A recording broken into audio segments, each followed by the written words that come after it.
Now scream queen with a million smiles. Catching all the love from around the world. Whoa.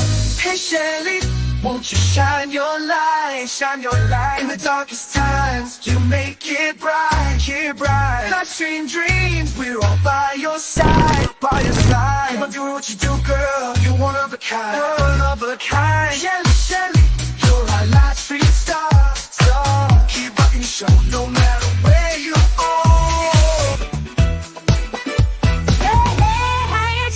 From the block, Jersey girl with a mouth that won't stop, no, no. Sassy, and I'm not afraid to show it. Don't spill the tea, you better be ready for it. I speak my mind, no filter inside.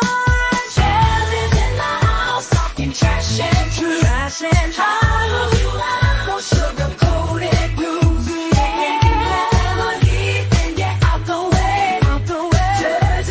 Something to lose. Shelly's in the house, time to break the rules. From hoes to the city, I'm the queen of cool. You can handle the heat, then take the high. Shelly's in the house, drop the mic.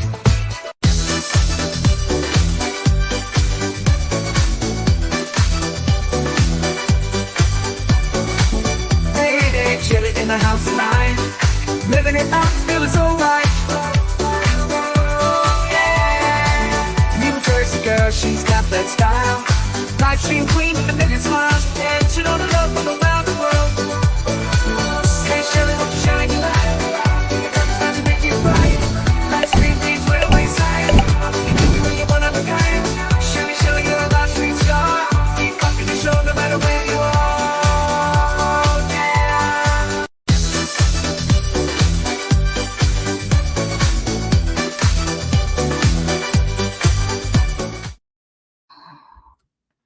Hey, everybody. Happy Friday.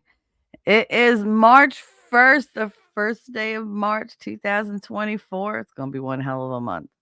We're going to go in like a lion and come out like party animals because my birthday is the last day of this month and we will be celebrating it because you don't turn 50 every day. So that'll be a big one.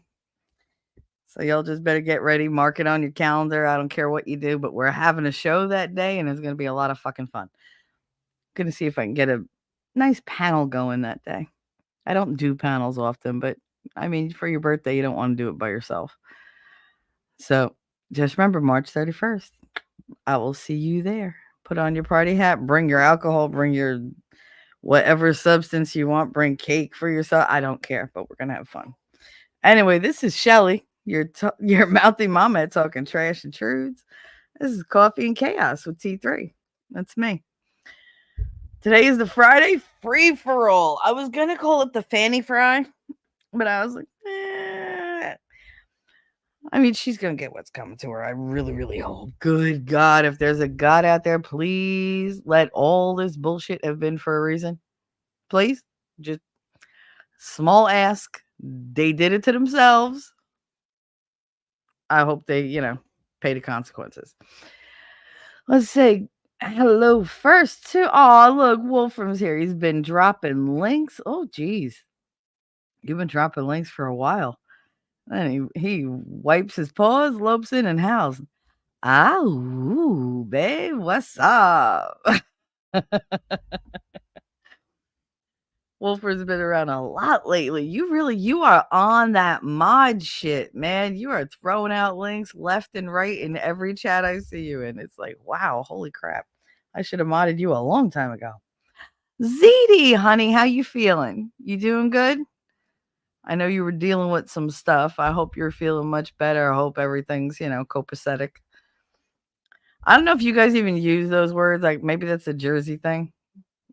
That we got, you good? Like, there's all sorts of things that we say in Jersey. Like, even myself, smarten up, comp. You might think comp sounds like too similar to another word. Nah, it's when you call somebody your comp, they're your compañía, they're your cumpleaños, they're your friend. And it's not just like it's like a paisan. A paisan is somebody like, "Hey, you're like me, you grew up like me. We're from the same area. We're from whatever." But usually, like in Hoboken, we call each other that because we're Hoboken B&Rs is what they call us. And now we've adopted it ourselves, born and raised, because we're so very different from the people who move here. They move here with their like town mentality. They usually move from like rich neighborhoods and then they come here because it's like living in Manhattan, but just slightly cheaper. And I do mean slightly. It used to be much cheaper. Now it's just slightly. But they like it because it's smaller. It's got that Brooklyn like mom pop kind of feel to it. You could go to either a really expensive restaurant or go 2 doors down and go to like, a pizzeria. Like that's just the way it is. So we have our own little quirks. We are very, very, very community oriented here. I mean, like extremely so. If something happens to one person, we all rally. It doesn't matter if you like them. It doesn't matter if they deserved it. Doesn't matter. You're one of us. And we tend to stand together. Um, all the schools here have their own mascots, but yet we all call ourselves Red Wings, whether we went to Hoboken High or not. Uh, Red Wings is the mascot for Hoboken High. But when you say, "Oh, I'm a Red Wing," it's not saying you went to Hoboken High. It's just saying, "Yeah, I'm old school Hoboken." Like, don't worry about it. Like, I got you, boo. Um, Smarten up, cump is one of our sayings. I have face masks from the pandemic that say "Smarten up, cump, Hoboken strong." Uh, it's the same thing with calling somebody a shim. When you go, "What are you, a fucking shim? Are you shimanuts? What are you?" Like, that just means you're a dumb person. Um, we have a lot of words for a lot of different things. Like, we don't say, mozzarella. It's mutz. That's all it is. It's just we don't even bother with the whole mozzarella. Like, and it's not mozzarella, it's mozzarella. But we call it mutz. If I don't know. It's weird because there's so many of them and it's hard to think of them all at once. But like my not for nothing, that's just a all around North Jersey thing. Um, the way I talk to people, I'm like, not for nothing, but you're really getting on my fucking nerves. You're giving me agita. Like if I say giving me agita, it means you're aggravating me. You're giving me indigestion. Agita is agitation. That's what that is. So if you say, "Oh, he's a disgraziad," like he's either disgraceful or he's fucking unappreciative. Like he's just not worth it. That's what you're saying. Oh, that one. Never a smile on their face. Oh, what a miserable they are because they're always miserable. Like, and these are things that we all understand. Like, there's no explanation, there's no context needed. You just go, "Oh, what do you think of him? He's a fucking shim." Boom, that's all you need to know right there. You see a buddy down the street, you forget their name or whatever, you're like, "Comp!" And they'll just turn around. "Why? What happened? Who's calling me?" They assume it's them. Uh, that's the way we are. We are a very, very tight-knit group. Um, there's not as many of us here as there used to be. The old crew, let me tell you something, the old crew, the generation before me and before that, they ran this fucking town. They did. You didn't get a job in town without knowing one of them. Your friend could be like, "Oh yeah, I work for the city. I do whatever." You're like, "Oh, I need a city job." They're like, "Wait, let me call my father." "Oh, you need an apartment? Let me call my father." "Oh, you need a job in the school system? Let me call my mother. She works in payroll or HR or whatever." You know, there's always somebody who works somewhere who knows somebody who works somewhere who can get you a job to work somewhere. You could put your application in a million fucking times, you're not gonna get the job. But if you go to that person and go, "Hey, yeah, no, I know how to do this. I'm a hard worker." Blah, blah, blah, blah." Oh, not actually, you say it, but none of it matters. What you do is you go in and you have your chit chat, whatever, and then they start testing you. So, who's your grandfather? I can't remember. Oh, you remember Hanky had the gas station on 6th and Grand for like 50 years? And then, oh, yeah, Hank, salt of the earth. That man would do anything for, yeah, I know. He taught me well. That's telling them you can count on me to pretty much back you up no matter what you're doing. Be like, oh, where'd you go to school? You went to Sacred Heart, which of course I did. Yeah, yeah, yeah. No, I went to Sacred Heart, but then I couldn't take the cattiness. Those girls, what bitches. I got as much out of it as I can. Then I switched to Hoboken High and I had a great time. Oh my God. Did you ever have Mr. Shankapour? Did you have Miss Falcone? Did you have, Mr. Bass? Oh my God. What about Mr. Neville? And you just go down the list of do you know, do you know, do you know? And you start throwing shit out and be like, oh my God, what about Stinson walking up and down the hallways like he's God's fucking gift? Uh, but oh my God, remember the 8 years we had as the state final, like the state champions or whatever in football and baseball and whatever. This is shit that gets you the job. It's not knowing how to do the job because it doesn't matter if you have skill or not. They're gonna train you and like and I say train, it's trial by fire. They just throw you in and go, "You'll figure it out." And then that's your job for life unless you're a huge fuck up. But you're in. Once they know who you are, once you pass that, I know the same people yeah, this is my town. I'm gonna fucking take care of my town. And I got you. Like, I'm not gonna let somebody, even if they try to muscle in from the outside, I'm on your side. You got that job. You got that job for life. Even when that person dies, most likely you'll take their position. Like, that's what we do. We just know each other. It's so weird to other people that I'm like, yeah, you walk down the street and you could tell who's from here and who's not. Because you look at one another and like I said, I'm always smiling when I'm walking down the street. But like other BNRs, not so much. They always look like they're gonna, they're mean mugging. Like they're gonna kick your ass at any fucking moment. And they probably will. They probably will. Cause this is the town of Little Miss likes to fight. Like that's where I get it from. We're very aggressive, but one fist fight and that's your friend for life. Like that's how it gets settled. We're not always good with the words. And there's a lot of ego in this town. We got like the Hoboken swagger. It doesn't matter if you have self-confidence or not, you will fake it till you make it. And you never let them think that you don't have that self-confidence. That was always the way that like I used to pick up, well, basically like women, but never let them think that they're above you. Are you crazy? Never tell them they're below you, but act like like your shit don't stink. You just walk around, you get that little like attitude and you walk, smile. And then if you walk up to two really pretty girls, talk to the one that's less pretty. One, she's going to get a huge ego boost. And two, the one that's more like has more going for her physically than the other one who always gets all the attention is going to be like, the fuck you talking to her for? Because when you're going over, they're like, oh no, that like this bitch is not going to try me.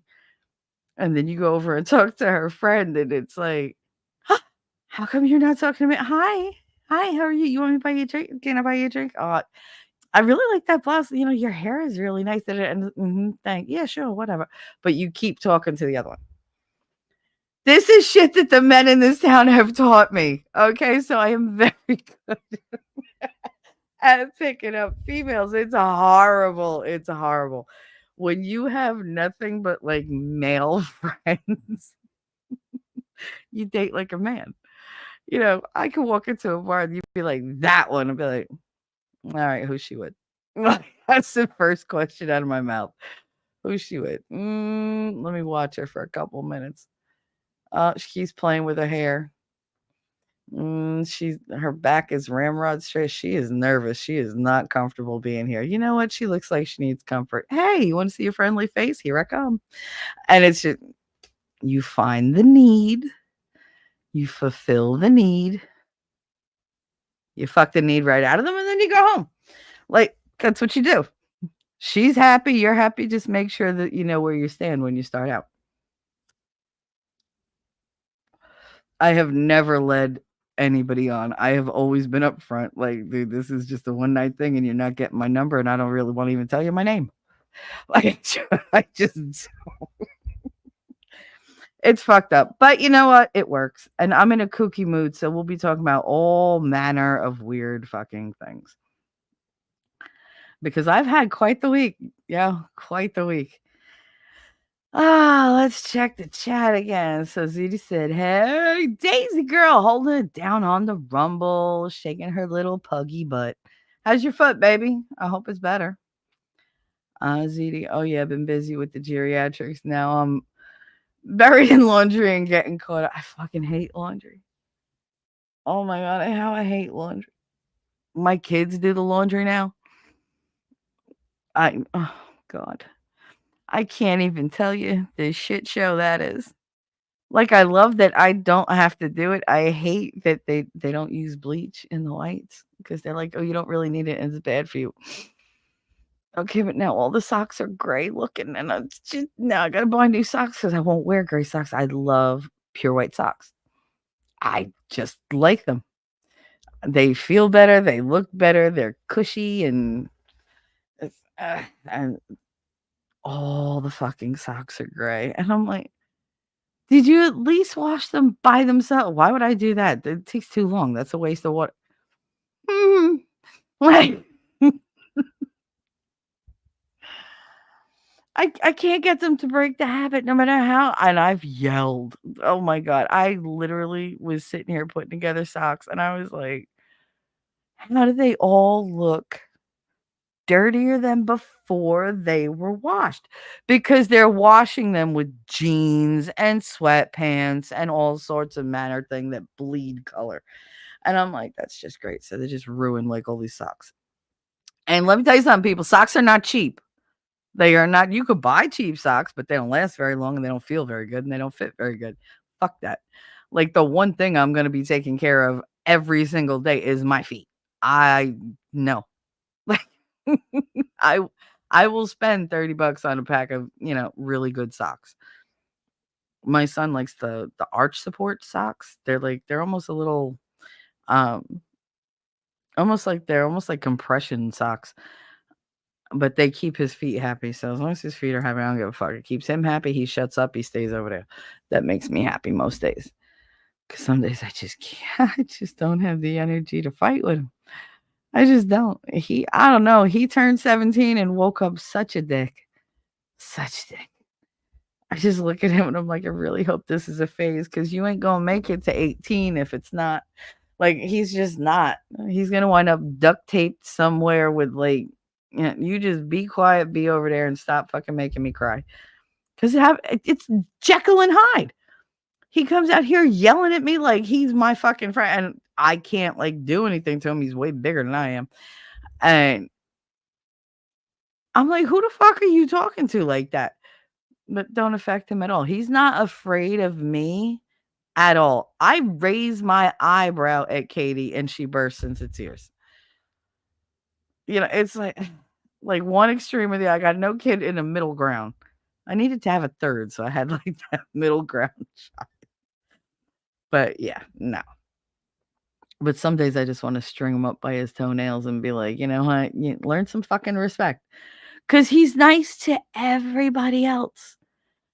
Everybody. It doesn't matter who you are. He's so sweet. Me, what a dick. What a dick.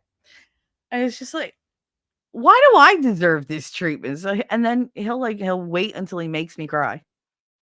And then he walks away and he thinks about it for like 10, 15 minutes, sometimes an hour.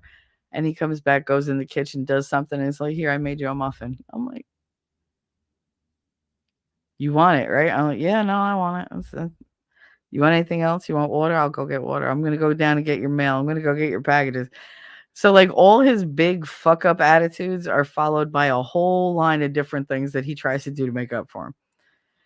And he's just like, "Oh, I did all that." And I'm thankful. But you know what? You wouldn't have had to do all those things in a row if you did them when I asked, number one. Number two, if you didn't feel guilty for being a jerk to me for no reason. I don't get it. Like, what did I do to you? "Oh, you're just well, let's not start that again. Forget I even fucking asked. Fine, you never want to talk." Those are the conversations I have with my son. They are maddening. Maddening. I get more stress from him than anything else in my life. It's so fucking bizarre because he's the one that I was like the better parent too. I was older. I knew more. I wasn't as fucking deety. I don't know. It's just, it don't pay. It don't pay. Well, for FYI, Shelly can't hear for the next 30 minutes because of friggin' business meeting for work. Well, god damn it. But I am watching you chat. He's watching chat, so be careful. He's like, I can't hear her, but I can watch. That's all right. We like voyeurs around here. It's fine. By the time I got to your chat, you're probably done with your goddamn meeting anyway. ZD said that's what I love about my shore town of Ventnor. Oh, you're by Ventnor. All right. I always say it's Brooklyn meets the beach. I drive there, park the car, never move the car till I leave. Everything is walkable. Yep. That's all of Hoboken. I gave up my car in 2006 when I got pregnant with Connor because I was like, I can't afford both. It's the kid of the car. Because here, you have a car, you're going to have hundreds of tickets. Hundreds in the time that you're here. Because they will give you a parking ticket for, and we have the parking authority. We hate them.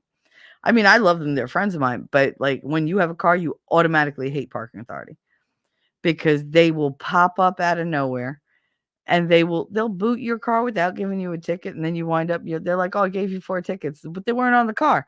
Oh, well, I have them so they wouldn't fucking fly away. You like, are you kidding me?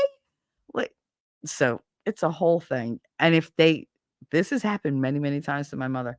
If they don't like you and you park near a corner or near like a yellow or a red line, they will push your car until you are 2 inches over that line, take a picture, and give you a ticket.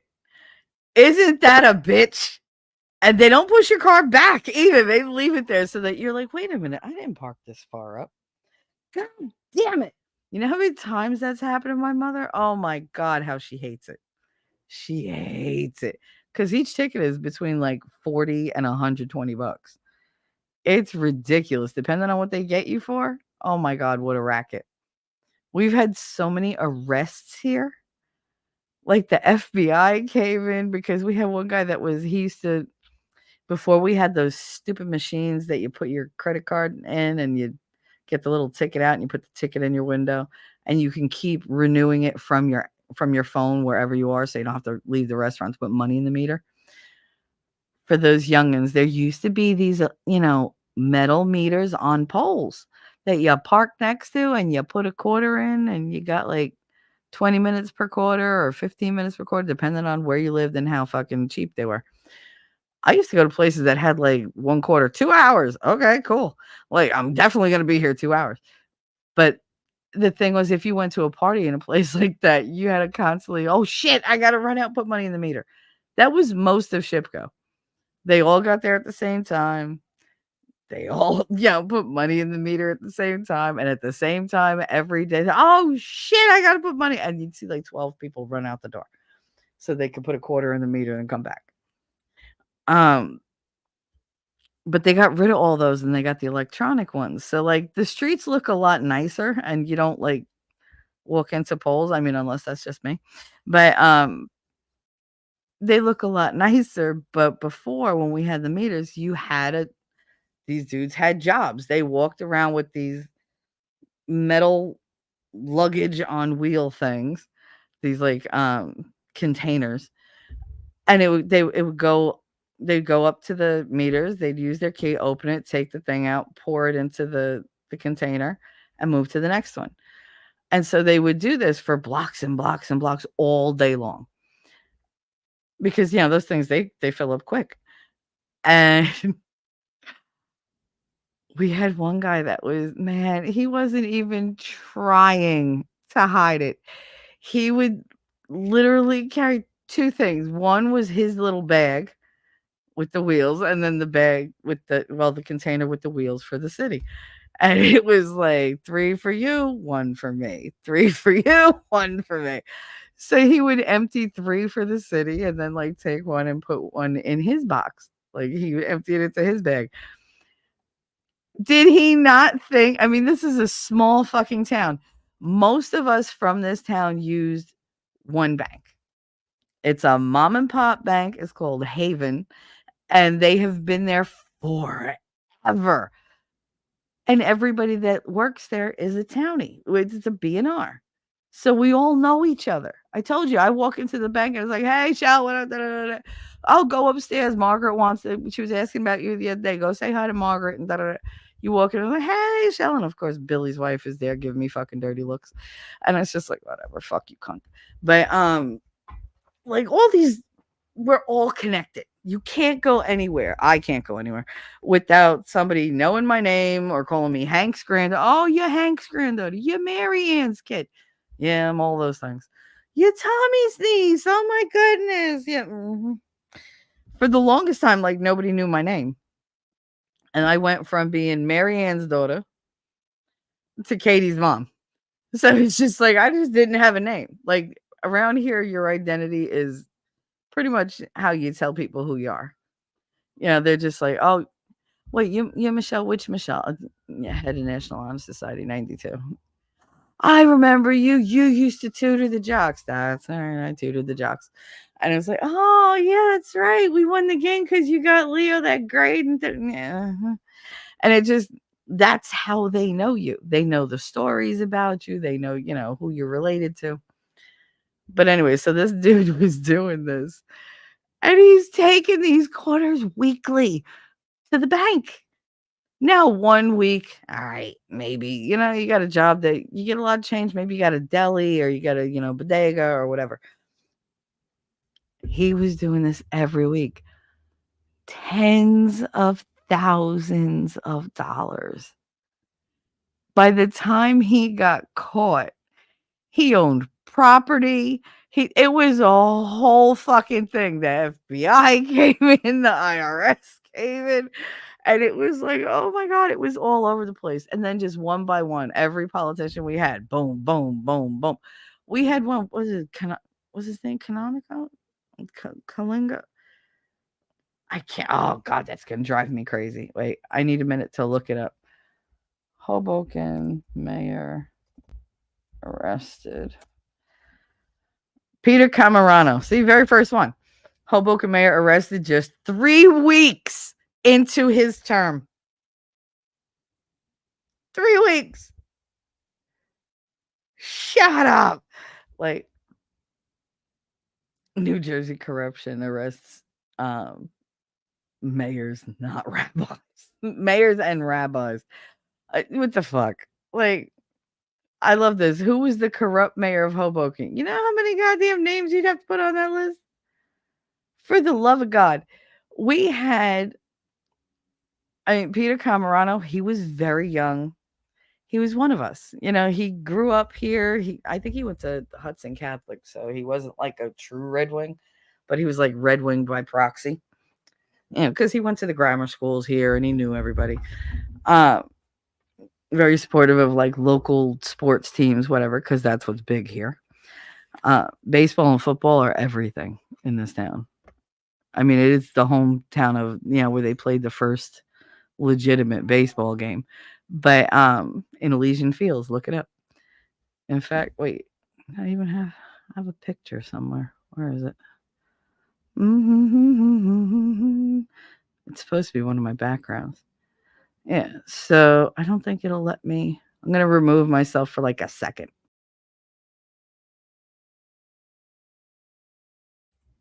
That's our favorite, like that's our famous, picture.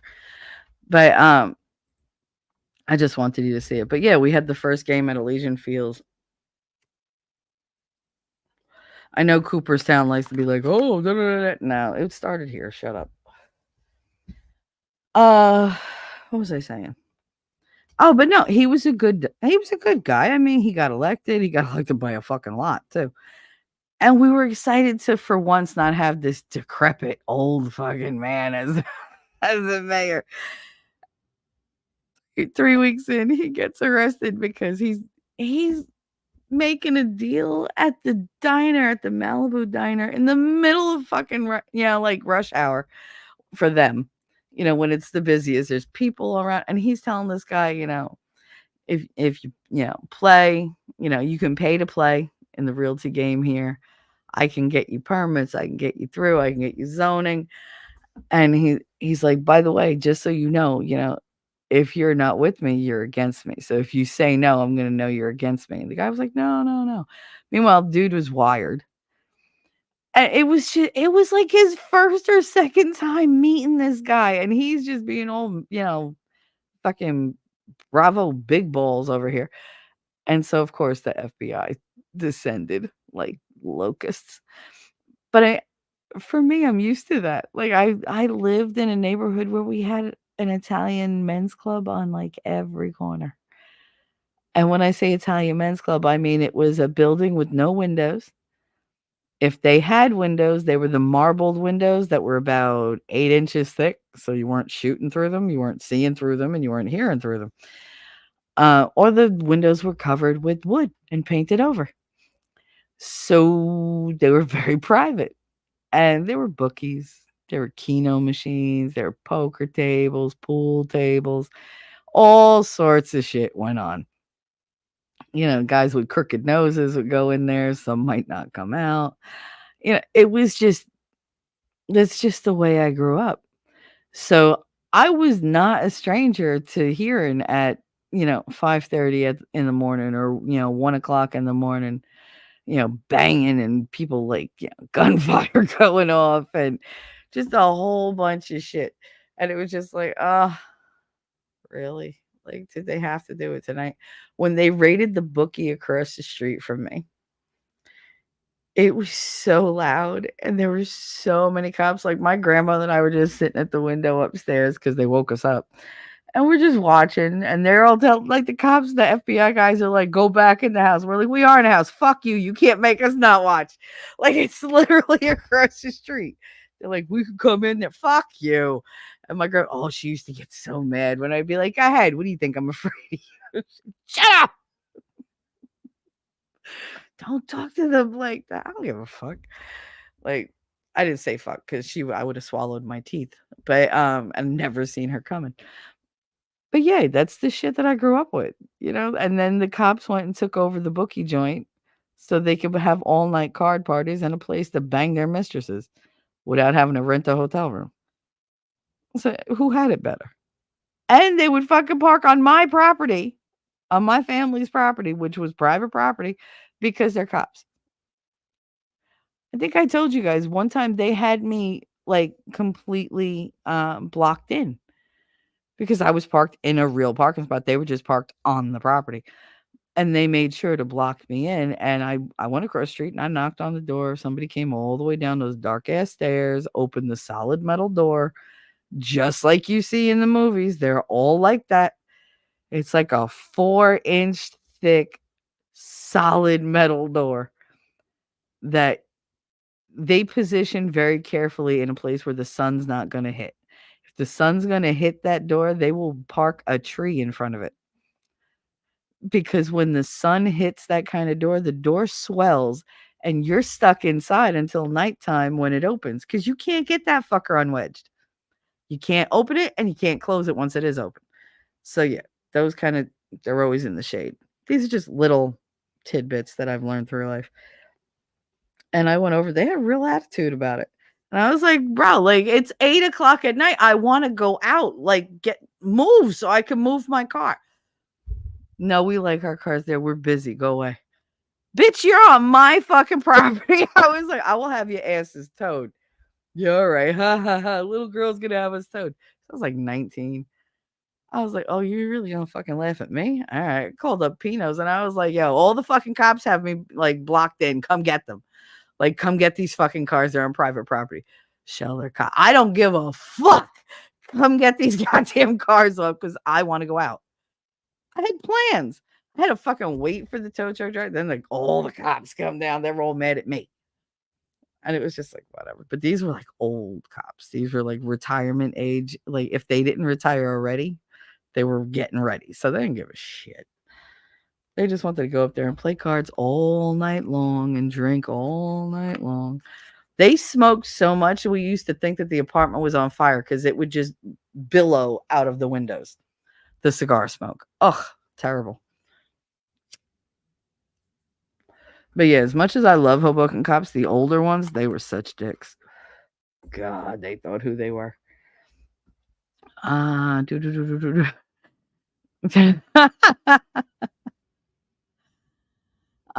Do. Wait, I'm going back. I don't know why I jumped ahead. ZD said, "Oh, and AC is the next 10 over, so it's just like Brooklyn." Yeah, just as corrupt. You had more friggin' mobsters there than probably New York,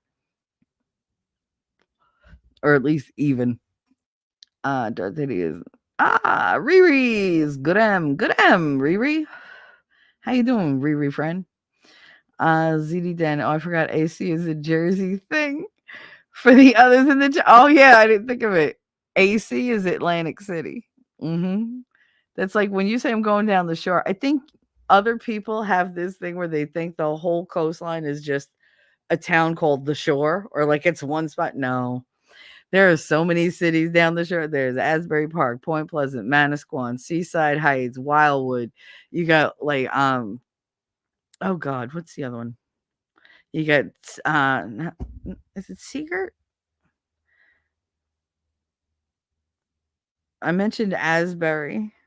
You got like Neptune. Yeah, there's just so fucking many. But I mean, Tom's River. You got Lafayette, Lavalette. You got like all those towns.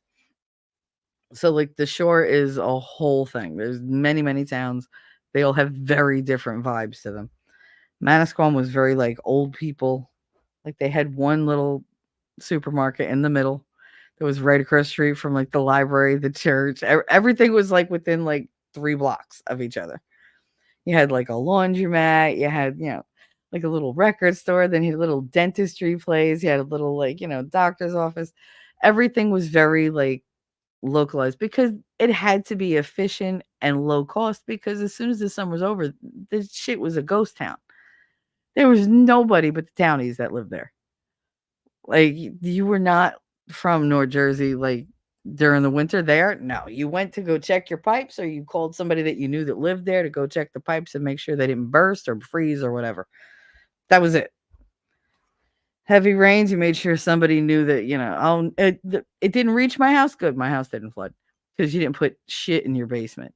Your basement was solid cement, a couple drains, and painted heavily so that if it got water damage, just mop that shit up. There was no fucking around with, I have to scrub that. No, it's just take the hose down there and that's it. You just squeegee that shit right out. But never put anything in your basement that's worth anything. Even our furnace was late. I think the furnace was on a 3-foot block, 3-foot high block of cement because everything that they did, they raised it. I mean, that's what my family did. We had higher ceilings in the basement, so your top floor was above ground, like it was like 3 or 4 feet above where you normally would have the first floor. So you always had steps going everywhere. There was never like you just walk into your house. That's why we didn't have problems with, snakes and mice and whatever inside because everything was raised. And you tried to make everything as airtight as possible because you didn't want rain coming in. If the ocean backed up, you didn't want it in your house. So you tried to fortify your house as much as you could. And I mean, that's what we did. But yeah, there's a huge difference between if you live here and if you live somewhere else. We have tons of little shortcuts for everything. Like I never knew any of the highway numbers. I knew Route 80. I knew Route 3. I knew the major thoroughfares, Boulevard East. I knew the shortcuts. I knew how to take 1 and 9, how to take the back road through Jersey City instead of paying a higher fucking toll and waiting at the goddamn Holland Tunnel toll part so that I can wait for 2 hours to make one left-hand turn. Like I knew how to do all that. Those are things that you just grow up knowing. That's why when somebody's like, I'm following GPS, I'm like, why would you do that? Like, I hate when my Uber driver insists on following the GPS. I'm like, how long does it tell you that it's going to take us to get there? 45 minutes. I can get us there in 20. Okay, I listen to you. I'm like, go this way, that way, that way, that way. And you cut out all the traffic. You just learn. You learn how to do that. And I laugh when people come here for the first time. They're like, yeah, I was stuck in traffic. Oh, you went, oh, you so cute. Wait, you went that way? Oh, did you enjoy the traffic for an hour and a half that you didn't move at all? How did you know? Because it's always like that. That was built that way. It's a bottleneck to allow for the cars to go through the tunnel in a more timely, efficient manner. You back it up somewhere else to get them organized and shuffle through to New York because New York's like fuck Jersey. They don't give a fuck. It's just as bad as on there. So get into a tunnel in New York. You would never think that making 18 right-hand turns would get you to the right place, but apparently that's how they do it. They don't let you go directly there. You got to go around and around and around and around and around and around and around. And it's like you're slowly circling the wagon, till you get to the middle, to the campfire. But I hate driving in New York. Hate it. God, every time Vic was like, "You want to go to New York?" I was like, "No, I don't want to go." He'd be like, "Get in the fucking truck." I don't want to go to New York. I hate New York. I know. Yeah. He'd be like, "I know, Shell. I know. Get in the truck." And I'd get in the truck and I have a great time, but the fucking traffic used to make me sick. I don't get motion sickness. I get stillness sickness. That's stop and go, stop and go, stop and go, stop and go. I'm like, oh my God, you're making me so ill. Like this is just like, oh, it's the lurching. I hate it. So yeah, so AC, if she says AC, that's Atlantic City. If I say JC, it's Jersey City. Every single morning dark. Sounds like communism. No, it's community, not communism. We stick up for one another. Why does it sound like communist nepotism and despotism all combined to run amok? Well, I mean, that's Hoboken. Welcome. The land of Frank Sinatra. I mean, this is his birthplace. He got that way for a reason. He didn't just wake up one day mobbed up. I told you his mother was called, well, she had quite a few names, but she was basically like, abortionist Dolly. Because that's what she did. She performed abortions for the local girls because you couldn't get them legally. She knew how to do them. And it was the depression. Another mouth could destroy your entire family. Like everybody could starve because you have one more mouth to feed. And birth control wasn't a thing. So how'd she make her money? Frank Sinatra's dad owned a saloon. And Dolly ran the saloon. She was a bartender. She was a waitress. She was a cook, whatever. The dad was a really, really good cook. So he cooked like a lot of the food that they served there.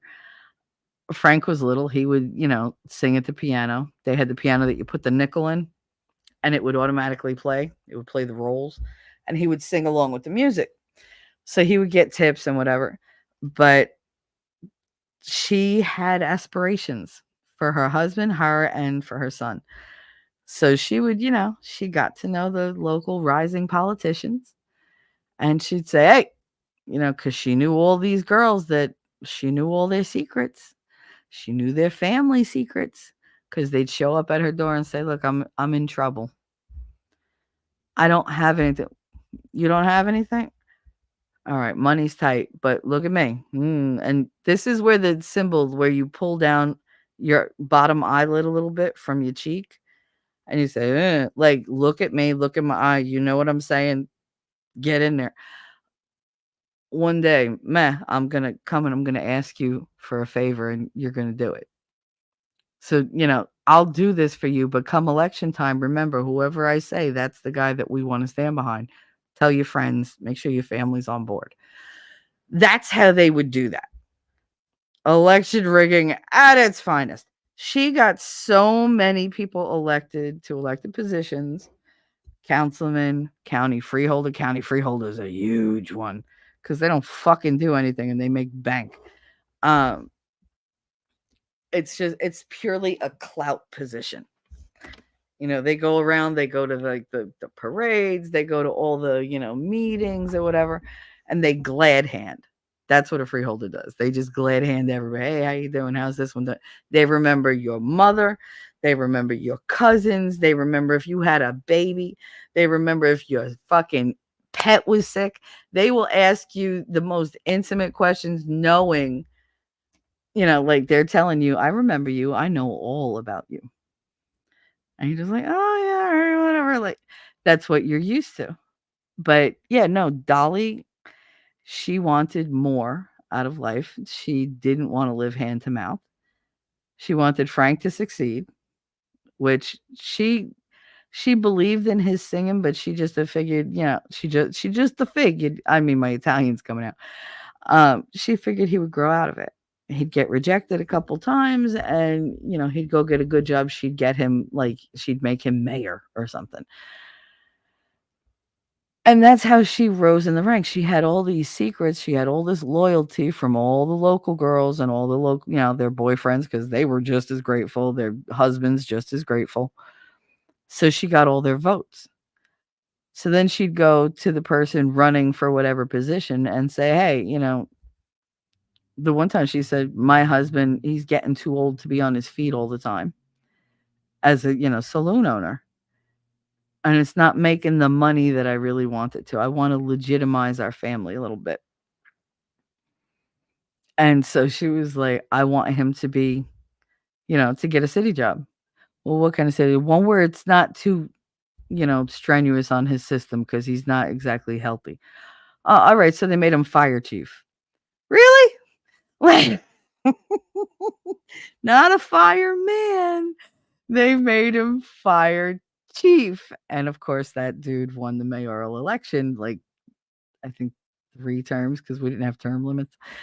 Or well, at least they didn't bother going by the term limits. But yeah, she got him elected, and she did that for so many politicians. So she would perform these abortions in her house, and like I said, it was the Depression. You don't really understand the Depression until you realize these people didn't have, like, a penny to buy apples. Like, you could buy an apple for a penny, but they didn't even have the penny to buy the apple. So if you had 9, 10, 12 mouths to feed, plus your husband, plus you, another baby coming along, you couldn't do it. That baby would die no matter what, because there was no charity. There was no handout. You lived off what you could earn and what, like, your family could spare. Like, if they had an extra, like, bit of casserole or something, they'd send it to your house because, you're pregnant or you're breastfeeding. If you're starving, your baby's not going to be born healthy. And when it is born, you're like, oh, well, you can feed it directly from you. But if you're not eating, you're not making milk, you're not feeding that baby's going to die. They didn't have formula. And you know what plain cow's milk does to babies? Like, it fucks with their intestines. So, yeah, was it right what she did? Absolutely not. But at the time, it was a necessity for survival. That's what they did. Somebody had to be sacrificed, best the one that they believe it would be over quick. You don't want to see all 12 kids, all 12 of your kids starve to death. They would do whatever they could. These kids were out on the street all the time. So they'd be stealing fruit here and there. They'd be going through garbages for, like, loose change or stuff that they could sell or whatever, or stuff they could reuse. There was no waste. Everything had a purpose. And that's, unfortunately, I grew up in one of those households. If you went into the mudroom of my house, my grandmother had cabinets installed in the walls full of those goddamn Danish cookie round tins. Every single one of them had different stuff in it. It wasn't just sewing. There was, this one has nuts and bolts. This one has bits and bobs from around the house. This one has rubber stoppers. This one has, like, fuses. This one, and it was just like boom, boom, boom, boom. But dozens of these tins. Just so many. And it was just, she'd be like, "Go get me the tin." Friggin' which one? Which one? There's like 19 tins in this cabinet alone.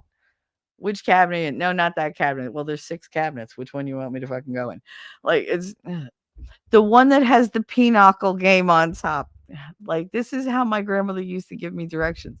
That's why my son goes crazy with me, because he's like, why can't you just say to the right? I'm like, what do you mean? He goes, if you tell me it's in the cabinet, you can't just say it's the cabinet to the right of the refrigerator, the double cabinet that has the dishes. I'm like, no. I said, why? What did I tell you? He goes, the one over the bread. But you know where the fucking bread is. So obviously it's a cabinet over the bread. There's no other one.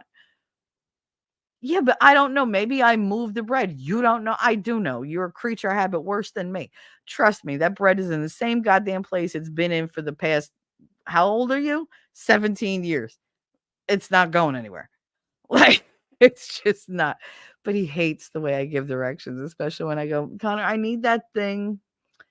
It's in the, in the whatchamacallit that's next to the thing, and it's got the doohickey on it. And if you could just bring me that, that'd be great. And he looks at me and he goes, what? I'm like, it made sense to me. And I'm like, but you know what I'm talking about? He goes, God, yes, I do. That's the scary part. And he'll go to get that exact thing. But he's so aggravated because of the way I fucking described it. He's like, there's something wrong with you. Okay. Okay. Wolfram watching her chat. Just kidding. I got you. You're watching the chat. Yes, he's on the lookout for bad people. I don't get bad people in here. I'm lucky in that way. Let me knock wood. Dad Hideous left myself from Detroit. One fist fight, and that's your prison sentence for life. Oh, see, we don't lock each other up. Because I mean, the cops are usually, they're more willing to take a swing at you than you are at them. They ain't gonna lock your ass up. Wolfram, thankfully, I get so annoyed with meetings when I'm trying to. Tarf is gross point blank. Maybe. Hey, Maddie, what's up? Judge Maddie in the house. Or he was in the house. I don't know if he's still here since I'm way behind. And now I'm not. I'm just warning you not to fuck around, find it. Ah? And he said, I guess he said he's just warning you not to fuck around and find out. See, he said, wow, Shelly, you just sounded like a hunting expedition. I mean, I'm actually here too, Dirt said, doing the actual listing. Aw, and it's very much appreciated. Hey, Mimsy, how you doing, babe? I hope you have a very good day today. I'll be thinking about you. They're harassing YouTube for a bit before I get comfy. I know you keeping it down on Rumble with Daisy. My rumbly tumbly crew. Mimsy. Lady Autumn Sky High, Lady Awesome. Happy Friday. Just in case she's got to deal with children, we're going to do this early because Lady Awesome loves this shit and I hate it, but she loves it. So, and I love her. So here you go. I deserve good things. I am entitled to my share of happiness. I refuse to beat myself up. I am an attractive person. I am fun to be with. Because I'm good enough, I'm smart enough, and doggone it, people like me. There you go. And just because Darth is here, I'm going to play the one that I really love. Stop eating beans. Bangers and mash. Beans on toast. Stop. That just makes me laugh. That makes me laugh. Mimsy dropping links. Darth putting the emphasis on rising. I mean, let's keep it clean, man. I'm just kidding. ZD said, I just got done sorting and turning everything right side in. Oh, God, I hate when they do that. I hate when I go to fold and it's inside out. It's like adding an additional step to something I hate to do. It's so aggravating. It's true. Absolutely true. But then there's those things that when I wash them, I turn them inside out so they don't get pilly. My kids don't do that. So like they'll give me my shirt and I'm like, what'd you do to my shirt? And then what? Look at all the little fucking dots. It's got cat hair on the outside of it. What the fuck? They're like, well, it came out of the wash like that. Did you turn it inside out like I taught you? Oh no, I forgot that part. They don't even bother checking pockets, y'all. You could put anything in there. I had a blown up whiteout bottle in the fucking dryer one time. And I was just like, oh my God, what did you do? It didn't explode. But let me tell you something. This bottle, it turned from like that cylinder bottle. It was a giant ball. It was so, I was like, how am I supposed to use this? I can't even get it to stand up anymore. Like it was just like a weeble wobble, boom, ba-doom, ba-doom, ba-doom, back and forth. But yeah, no, I do not recommend because I've heard they do explode. I got lucky. But it went from this teeny bottle to this giant fucking ball of plastic. And you could tell like the plastic was much thinner because it was way stretched. And I was just like, oh, thank God this didn't burst. But then, of course, I couldn't get it open because the neck also got bigger and melted into the top. And so then I just had this giant white ornament that said white out on the front of it. And the letters were all like weird and like cracked and everything. It was funny. But I was just like, oh, thank you, God, for not letting it explode. Like that for me was a fucking miracle because I would have been upset. Upset. Because, of course, whose clothes were they? Mine. Because they didn't bother to check that I had a whiteout bottle in my pocket from work. So it was just like, ugh. My grandmother made the mistake of she was in a hurry one day and she threw like all Katie's clothes when she was a baby into the thing. And I don't know how, but she grabbed a diaper. It wasn't a dirty diaper, but I guess she had been sorting the clothes and I had the pile of diapers maybe on the, like I used to do that a lot, have just like 3 or 4 diapers on the edge of the kitchen table because I wasn't running all the fucking way upstairs for a diaper every time. So I just used to keep them there, grab them. They were on top of the wipes. I think she grabbed one by accident when she picked up the clothes to put them in the wash.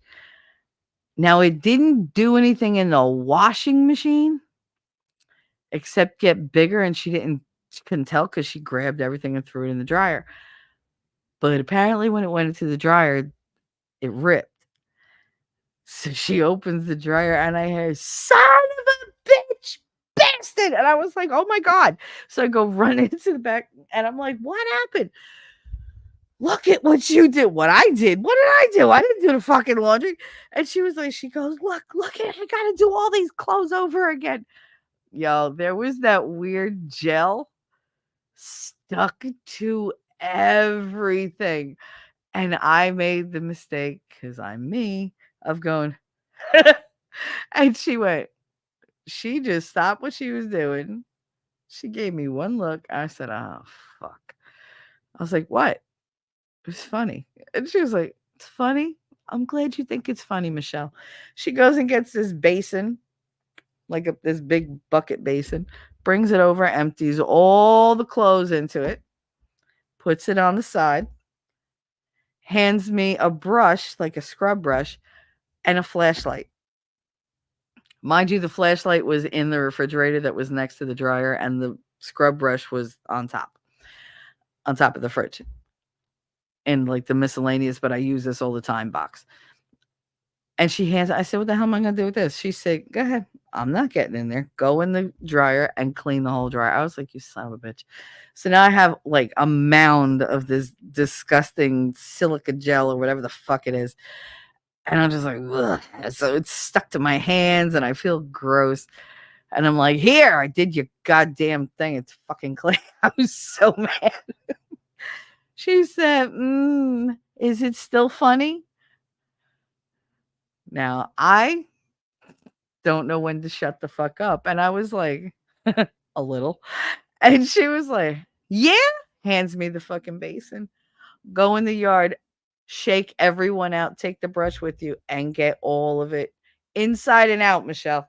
Every single piece. Because I have to rewash them, and none of that is going in my washing machine.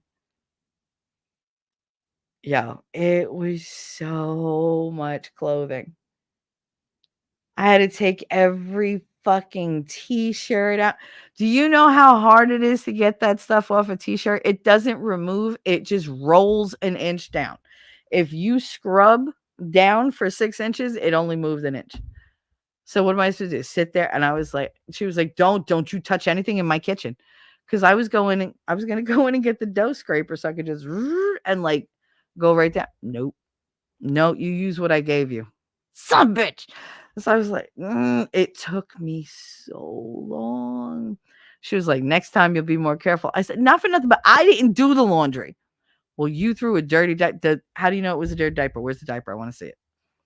So she had to go in the garbage, get the diaper. I was like, look, there is nothing on there. That's a clean diaper. You probably grabbed it. And I wouldn't do that. It was a whole thing, y'all. A whole thing. But you know that your girl was out in the fucking goddamn yard for like 3 hours removing this shit. Then I got yelled at because it was on the bottom of the yard where the sewage drain is. It's gonna go down the sewer and clog the sewer, and we're gonna have to. I'll sweep it up. God damn it! I will sweep it up when I'm done. Oh, she made me so mad. These kids would never do that. You think either of my kids would just do what I fucking told them to do if I told them to do it because they laughed? They'd be like, I'm gonna laugh again. I'm laugh at you telling me what to do. It never occurred to me to say, I'm not doing that. I didn't do it. Why would I have to do it? My grandmother told me to do it. So I did. Was she a pain in the ass about it? Did I curse her out the whole freaking time? Yes, I did. Did she know it? Yep, because I could hear her from the kitchen window yelling into the backyard. God can hear you. He'll get you. God will punish you. All right, Graham. Every fucking time. Oh, God. When I think of the shit that used to go on in that house, that I'd get the shit end of the stick and have to do like the biggest, most mundane chore. It was like, ugh. That's why when people are like, oh my God, you wasted all that time doing that. Like, if they ask me for a favor, they're like, it's really time consuming. That's fine. Like, whatever. Like, as long as it's not like an intricate fucking task, I'm fine. If it's just a time consuming task, it's like, yeah, all right, whatever. Tedious is the name of the game. I grew up on tedious. Taking inventory in a gas station, counting spark plugs and shit, that's fucking tedious. And guess whose job that was? Because none of the guys wanted to fucking do it. They were getting paid money. If you're getting paid money, you better be doing something that I could charge somebody labor for. My labor was free. It was free. Maybe they'd give me $20 for a summer. And that usually came directly from my grandmother or my grandfather. Never my uncle. He'd be like, what? She's learning how to work. It's character building. Okay. I'm going to be squirreling all freaking morning, just so you know. So if you're not here for like the free for all, this is literally me just thinking of shit and talking about it. All right. So that's called guilt. Everything in my house is called guilt. I'm Italian and Catholic. Hello. Raised by Depression era grandparents. If you think we were light on the guilt in my house, you misunderstand me to an extreme. I run on guilt. Some people run on water, air. No, you know what we were raised on? We weren't raised on anything nutritious, just guilt. That was it. I feel guilty for everything. I will take responsibility for everything, even if I didn't fucking do it. Because at some point, something I did led this person to, like, most people are like, oh my God, you're so like egocentric. No, it's not egocentric. It's guilt. It's when you're always the problem. When you're told you're the problem, that's not an ego trip that you're on. That is a guilt complex that has been established for you, around you. You have grown up in it. Your feet are cemented into it. It encompasses your head, and it, straightens your spine. Yeah, I feel guilty, but at least, I'm owning up to it. Even when it's not your fucking fault. Ugh, it's annoying. If I point at my 4-year-old daughter, she loses it. She runs away crying for her daddy. Oh, because I dared to point at her. I know, like, that's Katie. I could just look at Katie and she's like, what? What? No facial expression at all. Just blank mask. And she's just like, what? What did I do? What? Oh my god, did you find the thing? Oh, you know. You know that I took the thing. I didn't mean, but I didn't ask you, but and she just confesses. I'm like, you ain't never holding up under questioning. It's never gonna happen because she will tell you everything in that moment, and you're just like, I was just looking at you, like I just want to see what you do. She's like, why do you do these things to me? Because it's fun. It's fun to fuck with your kids once in a while. Like mind games are fun. Just sit there and stare at them. They will. I'll just do that to anybody. Just look at them and just look at them in the face and no expression. And if they're like, they look like they want to open up, but they're not gonna, you just give that little eyebrow raise and they're just like, what? What? What?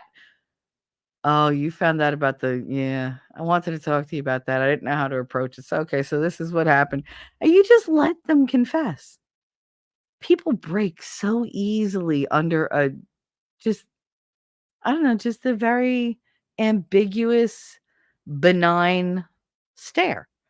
Like, you're not, like, boring, your eyes through their head, but you're just sitting there just looking at them, and they're just like, "Oh my god, this bitch knows something. What does she know? What does she know? What does she know? Okay, what was she talking to?" I shit you not, people will confess every time. Every fucking time. Sometimes when I know I need somebody to talk, I just won't talk, and they feel the need to fill the silence because I'm usually the one talking. And it's just like, "Oh my god, she's not talking, something's wrong." Now I gotta pick and prod and whatever and see what's wrong. That's what they do. It's fun though. It is. Darth Hideous, they're lying too. They got them tickets now that you stick on the windshield, and they take about 6 billion years to get off. Okay, yeah, but what you call it? First of all, if you're having a hard time getting tickets off the window, here's a hint. Use a hairdryer. Because all you want to do is reactivate the adhesive to a gooey state. It's the same thing with contact paper. Just do the hair dryer over the sticker for like a minute or two. You're not going to hurt the window, and you should be able to just peel it right off. Same thing for contact paper. If you have something covered in old contact paper that when you take it off, you have to use like one of those like chisels, like the plaster scraper, like a scraper. And if it comes off in like little chips or whatever, or if it's all cracked, get a hair dryer. Do one section where you want to start. Use the hair dryer to, reactivate the adhesive because now the adhesive has turned solid, so it made the whole thing like rigid. You use that and it gets more pliant, and then you can literally just peel it off. I peeled off about 20 years of old ass contact paper from the cabinets in our classroom because I couldn't take them anymore. They were peeling all over the place, and every single thing had another layer of contact paper underneath it. And I was like, this motherfucker. So I looked it up, and because the Goo Gone was not working right, wetting it and then trying to chisel it off, like to try to scrape it off, wasn't working. But the hair dryer worked every time. I completely stripped 2 giant cabinets in about 2 hours.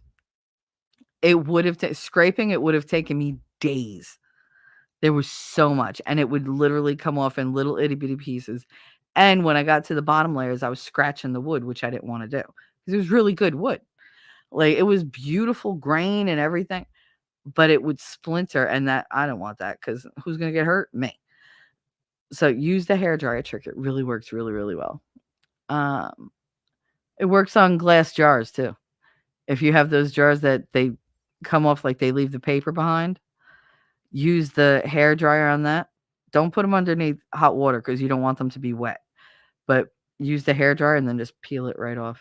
You just use a scraper or a credit card or something to get like one little end up. Once it's, a little warm, and then warm the whole thing, and then zoop, peel it right off.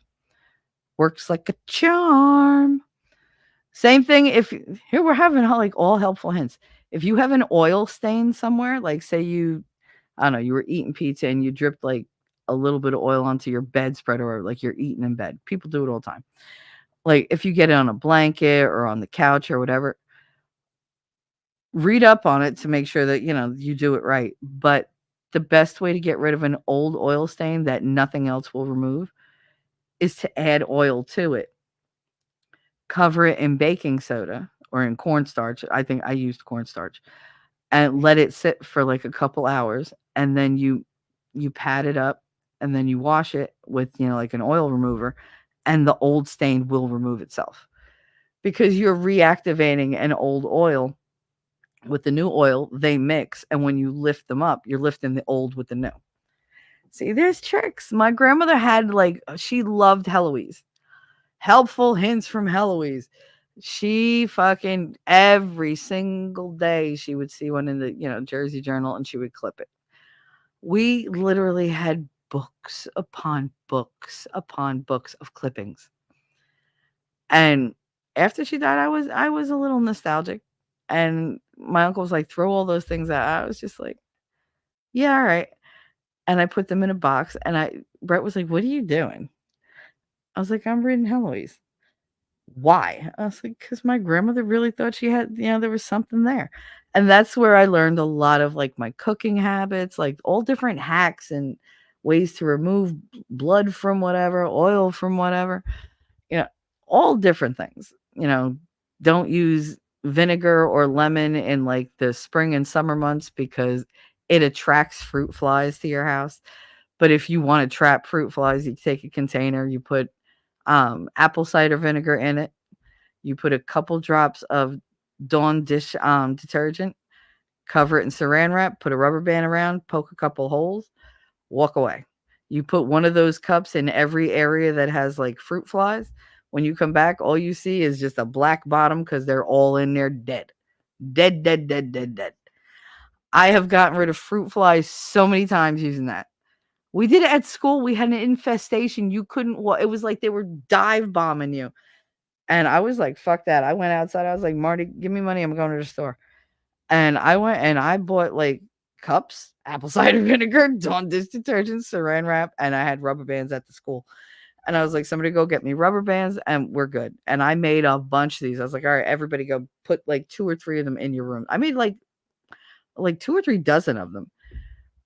2 days we were no longer infested. It was perfect. There was nothing. Marta's like, how the fuck do you know this stuff? I just do. Okay. I just do. I am a font of useless information. And he's like, that was pretty fucking useful. It's like, that was pretty useful fucking information. But yeah, there's all sorts of things you could do. Very glad you're comfy, Darth. Judge Maddie, you are Mimsy. Now I have a different song for you. Uh-oh. She's intrigued. Aw. Wolf from Beatsing Tip. There you go. He wants you to relax. Lady Awesome said, I used to watch Parking Wars. And I would think I wanted to work in our small hometown, and I thought it would be fun to hand out tickets to people. Yeah, no, those people are nasty. Woo! You never fuck with somebody's money or their car. I think they'd rather you fuck with their woman. Sorry, guys, I'm moving around trying to get comfortable. I think they'd rather you fuck with their woman than their car or their bunny. They're just like, yeah, go ahead, take her. I can get another one like her, but ZD said, I love Brooklyn. I spent summers in Brooklyn, Bensonhurst. Oh, you were down in Bensonhurst. Yeah, over there. That's great. I love the Brooklyn accent. Yeah. The way they talk over there. They're like, hey, yo, what's up? Yeah. The girls sound so fucking different from the boys. Sorry, I'm trying not to cough. As I light my cigarette. My first quote unquote serious boyfriend was from Brooklyn. Oh, so he was serious. So like you liked him, but you didn't like him. You liked him. I get it. You were together, but you were like together. That's another fucking Jersey thing, I swear. That saying something double means it like it's absolutely true. It's way more serious than you thought.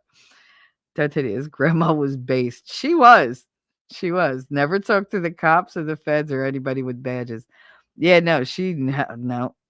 Oh yeah. She'd always make sure, how's your wife? I've known her for a long time.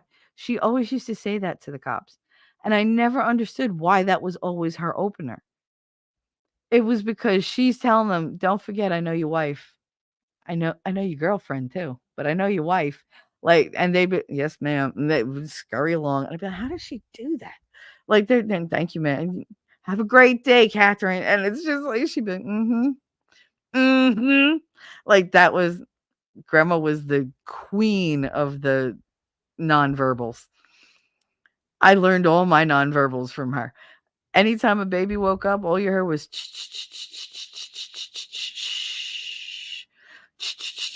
so I learned to do it because it does. It puts them right back to sleep. And if she thought she got the final word, or if she wanted to let you know she saw what you were doing, she hmm, like just said hmm, and that was it. Yeah, or hmm. Like there were different intonations. That's why, like, I'll be talking to Winning, and he goes, "Oh yeah, I know, fucking tone," because I grew up establishing everything based on tone.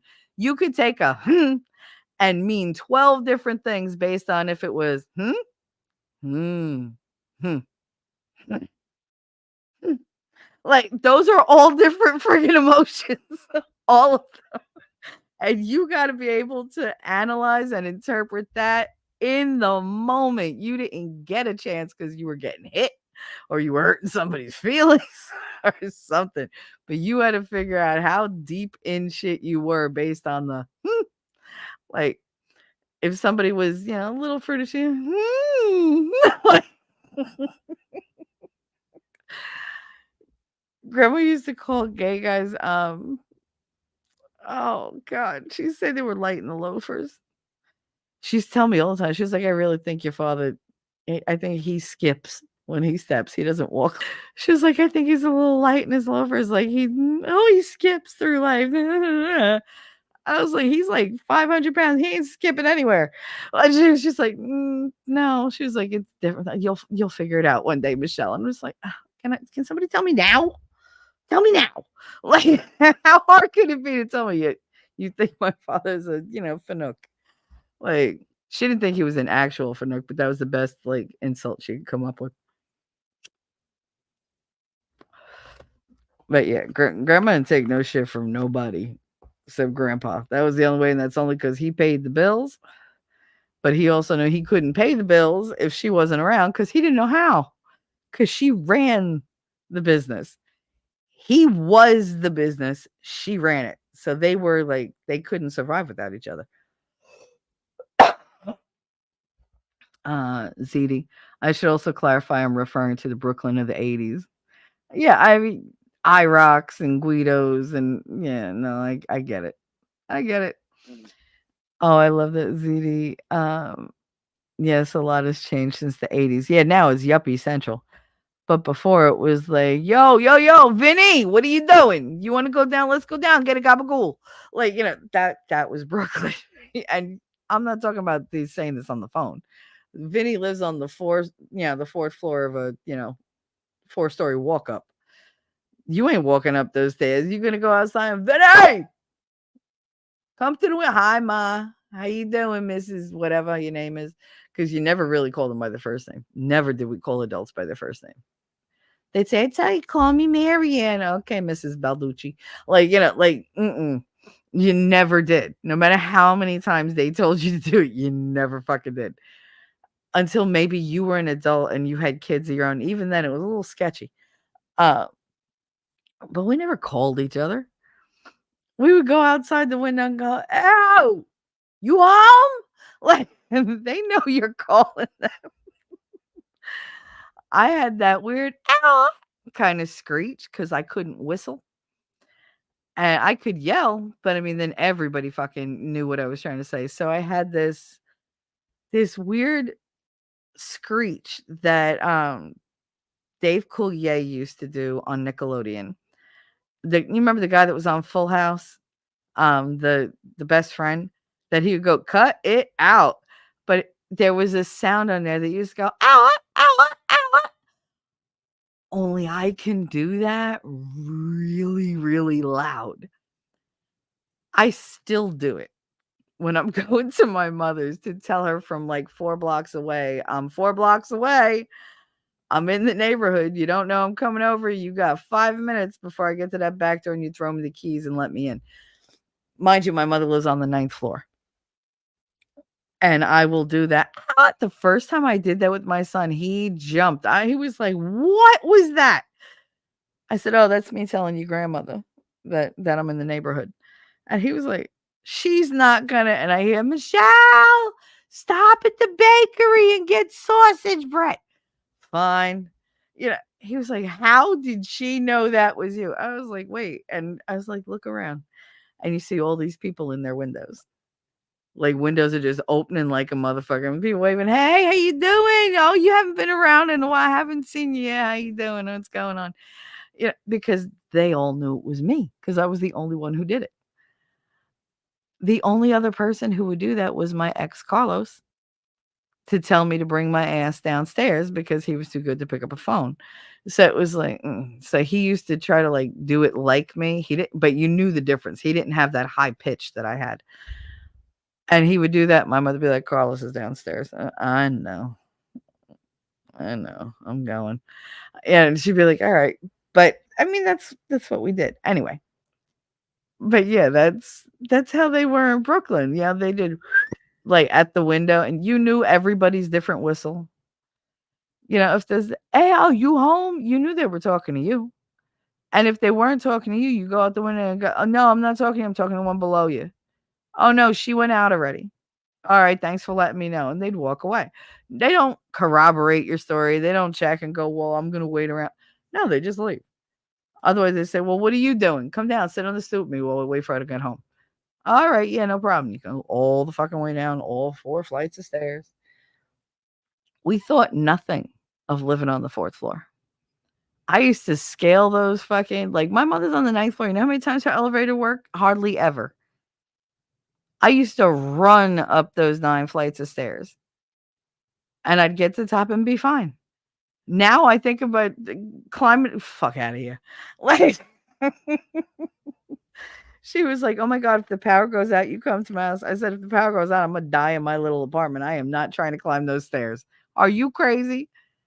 She was like, "Oh, you could just turn around and go up with your butt one at a time for 9 fucking flights. Yeah, I'll have no ass left by the time I get to the top. It'll be completely friggin' rubbed off. Get out of here." Mm-mm. I tell you, the things we do in this town, it's ridiculous. But yeah, no, 80s Brooklyn was fun. It was. Want to talk about a Goomba heaven? Oh my goodness. Lady also said, "The only thing I know about Bensonhurst is that's where the character is that Sonny Corinthos from General Hospital is from." Oh, Sonny, I know who that is. Yeah. I mean, technically that's like your typical Bensonhurst. There were riots for a while in Bensonhurst. Like, it was bad. Mimsy said, "I lived in Bay Ridge. Then parents are from Flatbush." Oh, wow. Nice. Nice, Mims. Rabbit. Hi, Rabbit. I know I'm behind in chat, like by almost an hour. Whatever. Hello, everybody. Stop to give a like. Everybody hit the thumbs up button. You're so sweet. I hope you're doing well, Rabbit. I miss you. ZD, each of those shore times have their own personality. You forgot the South. No, because I don't really consider that the shore. That's South Jersey Shore. There's a difference. So you got LBI, yeah. You got LBI, you got Wildwood, you got Barnegat, you got Chesapeake, like all that whole freaking area. No one from that cast came from Jersey. Yeah, no. Because she said that's where they filmed the fake Jersey Shore. The LBI. LBI is expensive as fuck, guys. It really, it is not a cheap town. It used to be, and then it got all exclusive, and then the Jersey Shore thing went there, and that was it. They did one episode, I think, in Seaside Parks, or maybe Point Pleasant. But those are the places like with really great arcades. That was the best thing about living down the shore, the boardwalk. because the arcade games are out of this world. I mean, I grew up playing skee ball and drop the coins and all that shit. Like I just loved all that shit. You go next door, you get a hot dog, a Coke, and whatchamacallit, a frozen custard is what they call it, is soft serve ice cream. They don't really do the hard ice cream on the boardwalk. They have the machines. And my favorite was always the twist. It was vanilla and chocolate twist. Give me a double vanilla chocolate twist with rainbow sprinkles. And so you get like this cone that has 2 cones at the top but 1 at the bottom. So you hold it easier. And it's got 2 things of the soft serve, 1 on each side. And they would just take a friggin' like a big ass dish and just pour the rainbow sprinkles over it. And then they would dip the entire thing in the rainbow sprinkles. And you would be wearing those fuckers down your arm by the time you got to the end. Of course, I used to bite the end off the cone and just 1 or 2 sucks, and those cones were emptied, bro. There was nothing left in them. There you go. My aunt would just look at me and go, "Oh God." I didn't realize why she was saying like every time I would do it. Now I get it. It's like, yes, bitch, I am that good. I honed my skills on ice cream cones. It's a lot harder to like pull the hard ice cream through it than the custard, but I can still do that because I got talent. It is. Hi, honey. How you doing? How you doing, beautiful? Mike, what's up? He said, "Hi, love. Hi, babe. How are you?" I'm so glad you guys are here. Always a good time.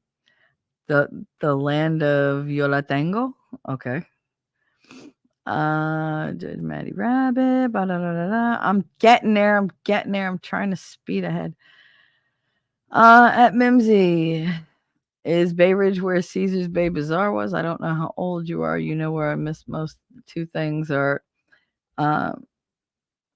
Gargulio's Italian restaurant and Spumoni Gardens in Coney Island. I miss Spumoni. Spumoni and tartufo are 2 Italian desserts that y'all have to try. There's ice cream and then there's like Spumoni and tartufo. Oh, like if you like Italian desserts, that these are just like, oh, you live for these. And they can fuck them up so spectacularly, but some places have really good ones. I can still taste the pizza and chocolate Italian ice from Spumoni Garden. Yes, oh my god, I want Spumoni so bad now. Mimsy, I'm in Shelly's age range. I'm not sure, but it's been a long time since I've lived there. Live in Boston for quite some time. Mike said, "I'm doing fine, hon. How are you?" I think that was from Mims. I had a call from my oldest, so I missed saying hi to y'all. These kids, man, always interrupting. Mimsy said, "The last time I drove through the neighborhood, parts were unrecognizable." Well, because Jersey's so overdeveloped now. So is New York. It's ridiculous how like overdeveloped it is. But I mean, I guess it's better than what we had before, even though we were more community based before. I do miss the clotheslines where you see everybody's like laundry outside. Nobody thought anything about it. Every backyard was just clothesline upon clothesline upon clothesline. And I mean, they went all the way up to the top floors. You didn't use a washer. You just hung your clothes out to dry. They smelled better. They felt better. They lasted longer. They didn't shrink. God, I hate when clothes shrink. Castro, what's up? I know I'm 40 minutes behind. Shut up. How you doing there over on Rumble? You surviving? I know you are. I know Google Map once in a while. If I didn't have the address, I'd be totally lost. It's so sad. Brooklyn had such character. I used to love hanging out on the stoop. The stoop hanging out was the best. If you had nothing to do, you just went and sat on your stoop. You could do it by yourself. You just bring something to drink, bring something to read, and sit there. Within 5 minutes, you have like 10 people on your stoop shooting the shit with absolutely nowhere to go. And now you're all caught up and you're having a great time. And you take your magazine, you pass it around or whatever. And they're like, what are you doing? I had nothing to do. Just wanted some fresh air.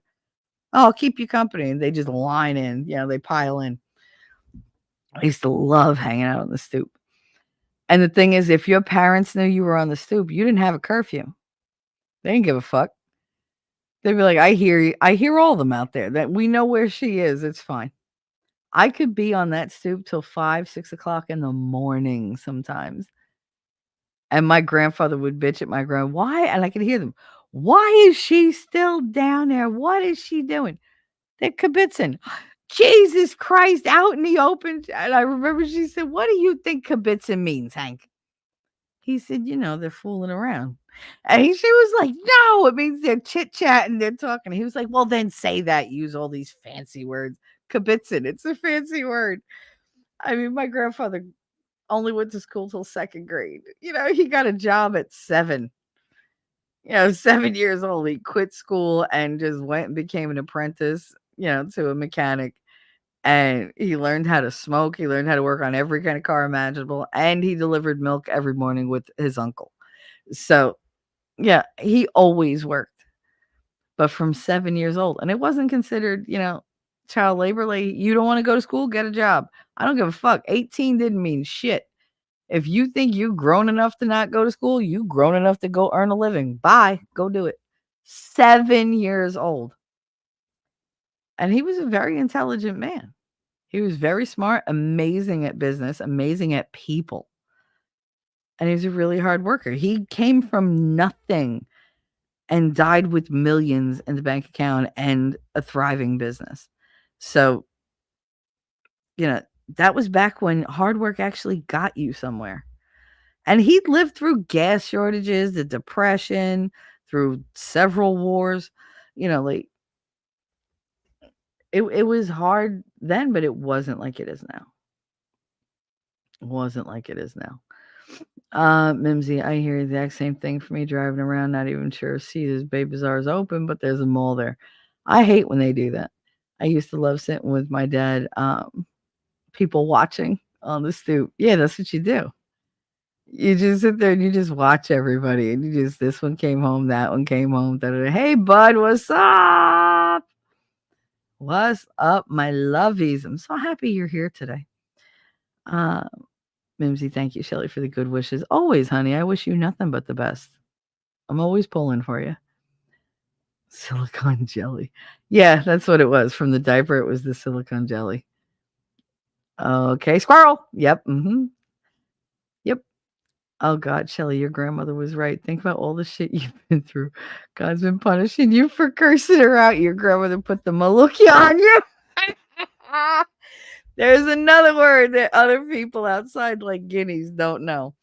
The maluk. My grandmother taught me if somebody gives you a compliment, even if they're the nicest person, you take your hand, you pull down your 2 middle fingers, you cover them with your thumb, and you make the horns with your pinky and your pointer finger, but behind you or at your side, and you subtly flick it in their directions because they're sending the maluk your way. They're complimenting you, but they're also jealous. So they could be sending you negative, destructive energy and trying to put the evil eye on you. That's the maluk. It's to put the evil eye on you. So to do that, you ward it off and you bounce that bitch right back at them. And I shit you not, the very first thing they bought my daughter when she was born was a gold malukya hand, the horns. That's what they bought. A little pin. It was a little charm, and they pinned it to every fucking thing she wore until she was like 2 years old. Everything. And when she got sick, my grandmother took it and she was like, put this away. She was like, because obviously, like, it's not working. We're going to have to do something else. But the evil eye, yeah, like that, they're putting the horns on you. So that's the maluk. But I know if you read the chat and you look at that, it doesn't read the way I pronounce it, but that's the way we pronounce it. The Imaluk. But mind games with the kids. Absolutely. You got to play mind games with kids. Toughen those suckers up sometimes. Sometimes honesty is the right policy, but it's not the best policy. When you're a parent, you have to, pick your battles. Do I have 5 hours to sit here and argue with you over the truth of it? No. Can I trick you into doing it in 5 minutes? Bing, ding, ding, ding, ding. Chicken dinner. Winner, winner, chicken dinner. Like, we got one. Fuck that. Like, I just want it over with and done. Bad parenting? Maybe, but effective. Like I've said. You do what you got to do. Don't judge anybody's parenting, because until you're in their shoes in that situation, you don't know what the fuck is going on. Don't give people advice on how to raise their children, especially when you don't have children. That aggravates me to no end. When people with no kids are like, you know what you should do? I should not listen to you. How about that? How about that? I should tell you that you're pissing me off before you even open your mouth. So let's not do it. Don't do it. Like, oh, they're like, yeah, but I had brothers. It's different. Okay, it is different. They don't get it. They really don't. I think that's why I had such a problem with my admins in school, because, dude, you haven't been in a classroom in 30 years and you're giving me advice on how to teach? Shut up. Like, you didn't even have smart boards when you were in a goddamn classroom. Get out of my face. I got to deal with all this Google bullshit. Like, oh. My boss, like, Marty was the worst when it came to Zoom. Oh, for the love of God. It was so funny. Like, he was so wooden. He was, good morning, students. This is Martin Channon, your principal here at the Wallace School. I was like, what is wrong with him? Like, meanwhile, I log in and I'm like, hey guys, it's Mr. Shell. How you doing? And they're just like, hi, Mr. Shell. And he's just like, I was like, whatever. Charles took it upon himself to become like the disc jockey to the district. That he was like, I guess he had like some college radio experience, and he just carried that over. So like he had like the like the little soundboard. He would use that shit all the fucking time, and I'd be like, really? Charles had this thing of using the PA to fuck with people. Instead of saying recess is canceled because it's raining, he would say, I'm sorry, ladies and gentlemen, little ones of all ages, but your outside recreation time has been canceled due to precipitation emanating from the environment in the sky. And I'd be like, what? Like, why does he talk like that? I don't get it. Why, Charles? Why? Why, Chaz? He hates that name. I love to call him that name. You got to see, when I went to Brant, they were all terrified of him. They were like, oh my God, Mr. Bartlett, he's this, he's that, he's whatever. He's, like, he's so strict. I was like, Charles? Really? Okay. And like he comes in and he walks into the gymnasium. We got all these teachers lined up like we're in the fucking military. And they're just like, hello, Principal Bartlett. Good afternoon, Principal Bartlett. Hi, Principal Bartlett. And he's just like, walking with like a fucking scowl on his face with his whistle freaking lanyard, like, going back and forth out of his pocket. And he's walking like shoulders forward, like, oh, I'm the man. He came by me, and next thing he was against the wall because I threw myself at him. And I was like, Charles! And he was like, oh my God, Shelly. And he's like hugging me. And he's sitting there smiling, and all their jaws just dropped. And he was like, what's up, girl? What are you doing? Oh my God, I haven't seen you. So we're going back and forth. And he was like, all right, I'll talk to you later. I was like, all right, just text me. And he's like, yeah, I definitely will. I want to talk to you about, like Star Wars, the thing that's coming out. And, we like fucking fist bump and, give another little hug. He'd walk away. I'd go back to my line, and all these teachers are looking at me going, what did you just do? And I was like, that's Charles.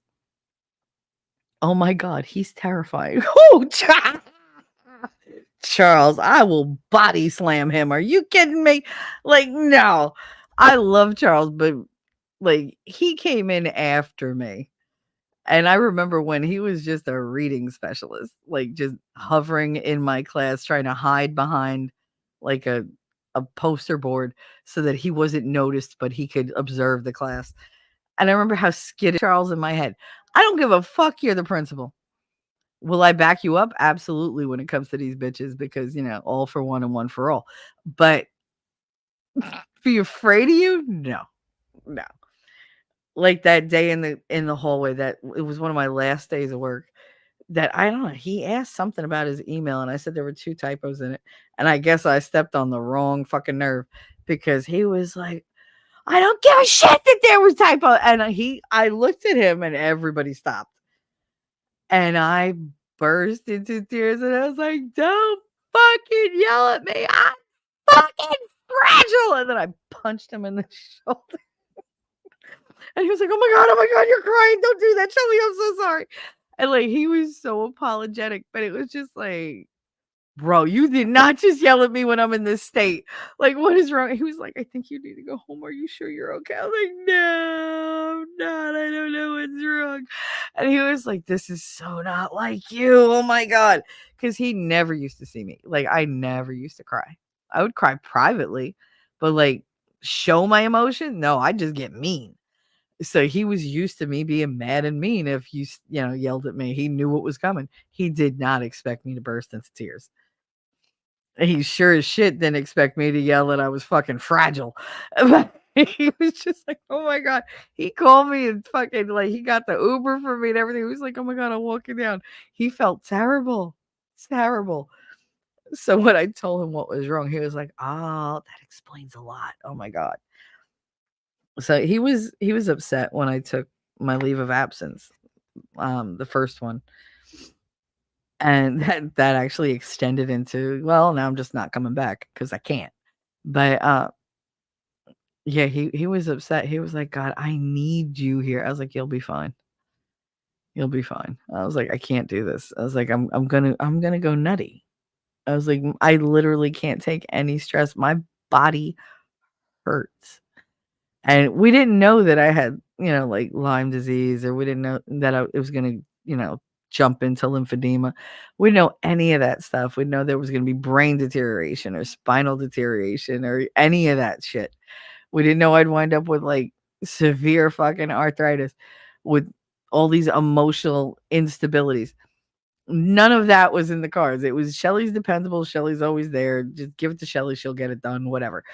There was so much trust in the just give it to her. Just don't even bother telling her how to do it. She does it her own way. Just give it to her. Like, he'd think nothing of like leaving 4 classrooms. Maybe like, "You got these people, right? Just watch them for like the next hour or so. I got a job. This is your job. I'm head boss." All right, fine, whatever. He's like, "This is my pay grade." Fine, whatever. And he'd just leave. They'd be like, "He left you with 4 class?" Yeah, of course he did. To do what? I don't know, because did something happen to the teachers or they had to have a meeting or whatever the fuck. Like, but he thought nothing, just dropping 4 classes on me. Like, "Here, watch these 100 kids by yourself." Okay. Kids that were not mine, by the way. So it was like, here's a bunch of like first graders, here's a bunch of second graders, and I need you to transition them to whatever and keep them occupied. And if they have homework, do their homework for them. Yeah, I know the drill, Charles. Go away. So that was fine.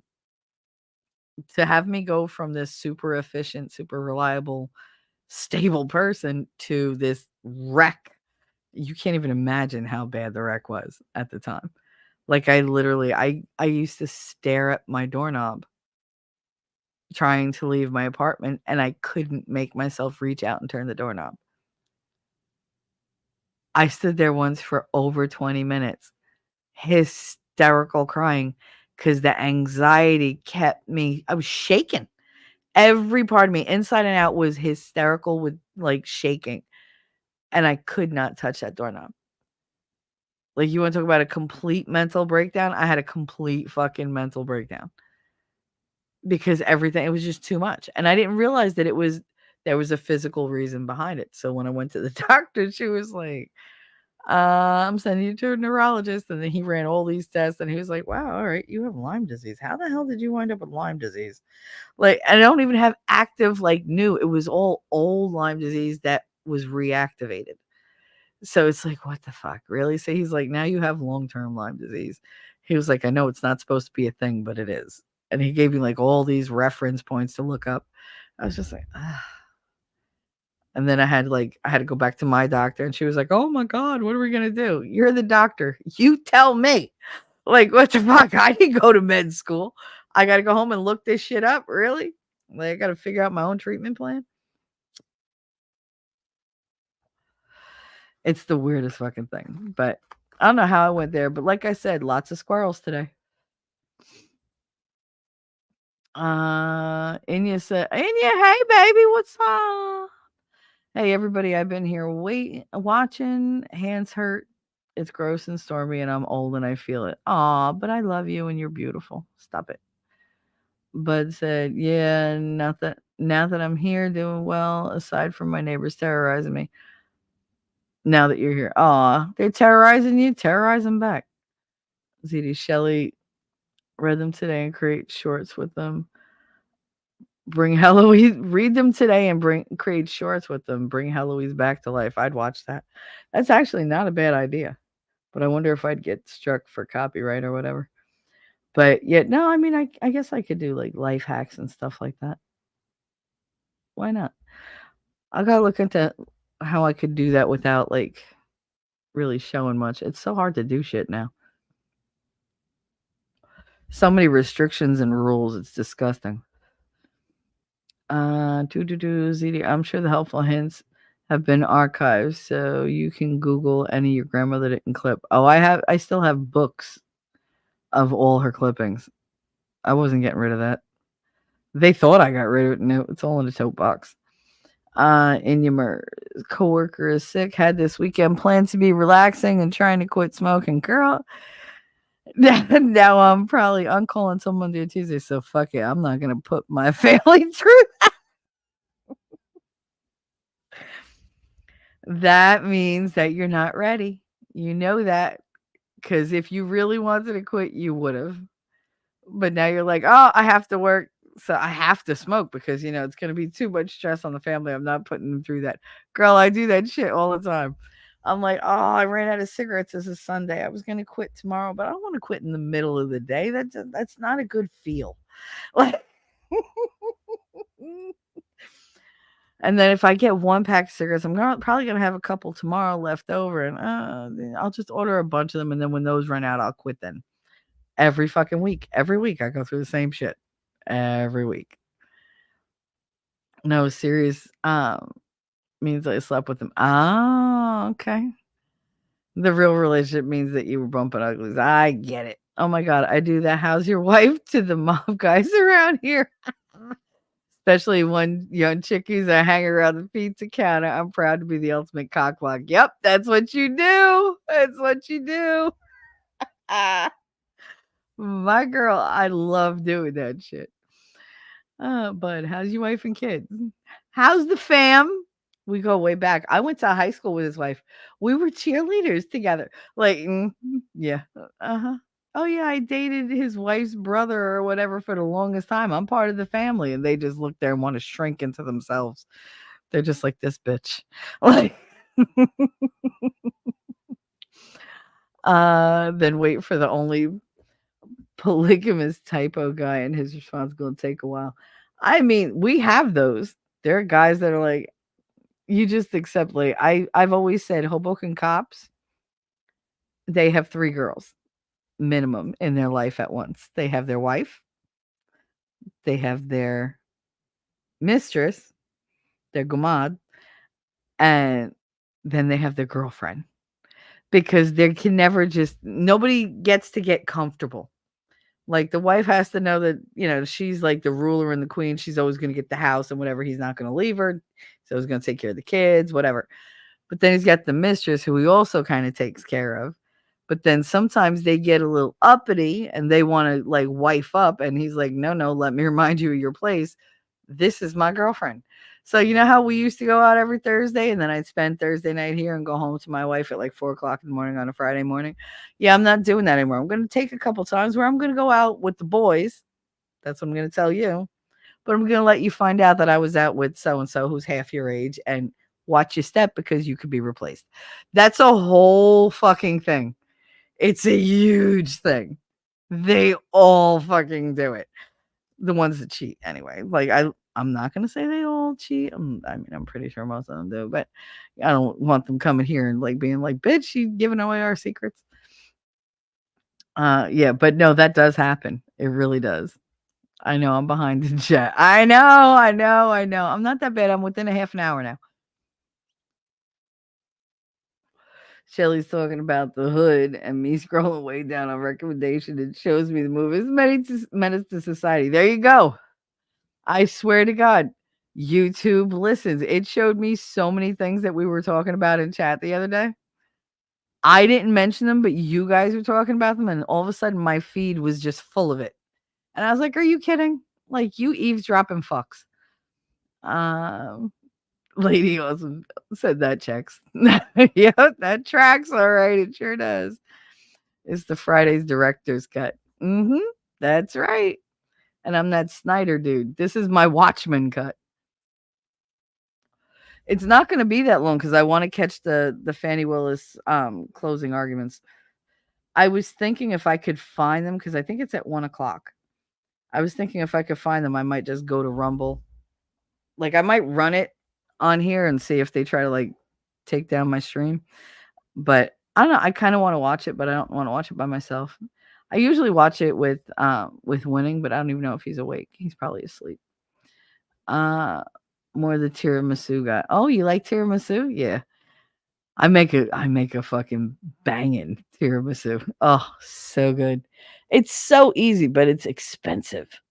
It's cheaper to just buy the tiramisu already made. I hate to say it, because just the mascarpone alone is so expensive up here. It's like, oh, the lady fingers and the amaretto and the espresso, and it's because I don't make like regular tiramisu. I make the boozy tiramisu. It's so good, and you add just a little bit of almond flavoring to it. Oh, you want to talk about heaven? Oh my goodness! Like you'll literally eat the whole fucking thing. When I make it, and my kids don't like. Well, Connor doesn't like coffee that much, but I make that and they're just like, "Oh my goodness." Like he's like, "I want the biggest piece." I'm like, "You'll get what you get. Get what you get and you don't get upset." I am so a kindergarten teacher. But like when I say chop chop lollipop, people look at me. I'm like, "What? The hell is that?" I'm like, "Get off your ass and go. Let's go. Shit or get off the pot. Come on, let's go." Like I can't say that around kids. So it's all right. Chop chop lollipop. Swish swish jellyfish. I was such a cute kindergarten teacher. Y'all have no idea. But I mostly eat it not in restaurants. It tastes not as good as a self-made one. Yeah, no, mine is amazing. Spumoni was a given growing up. Oh hell yeah. It's so creamy. It's so good. So good. WD-40 will remove the residue. Yes, it will, Rabbit. Yes, it will. But I'm saying if you want to remove the whole thing, like if you want to remove contact paper or labels, just heat them up with a hairdryer and whoop, they come right off. 1, 2, 3. Shelly's reaction to chat from 2 hours ago. Listen, all right. Some people don't even like acknowledge their chat. I live with you guys. Literally live with you. Oh, Brigantine, Atlantic City, Ventnor, Margate. Oh, with the elephant. Longport, Ocean City, Sea Island City, Avalon, Oprah, Madonna, other celebs stay in Avalon. Of course they do, because they want to feel fucking mystical. Stone Harbor, Wildwood, Cape May. Cape May would just you go to Cape May and it's amazing. That's our pristine South Beach. All right, with the pristine God. See, this is a friggin' shore thing because like Manasquan has a lot of broken seashells. Like if you take a walk along the Manasquan beach around the coastline, you will pick up every kind of seashell, sand dollar, whatever known to man. You get beautiful, like, brushed glass and all sorts of stuff. But you go to Wildwood and it's white beaches. The sand is so fine. One, you're never getting that sand out of anything. You're bringing it home with you by the bucket, no matter what you do. You could go there naked and come back with the whole beach comes with you. And it's like fire to fucking walk on.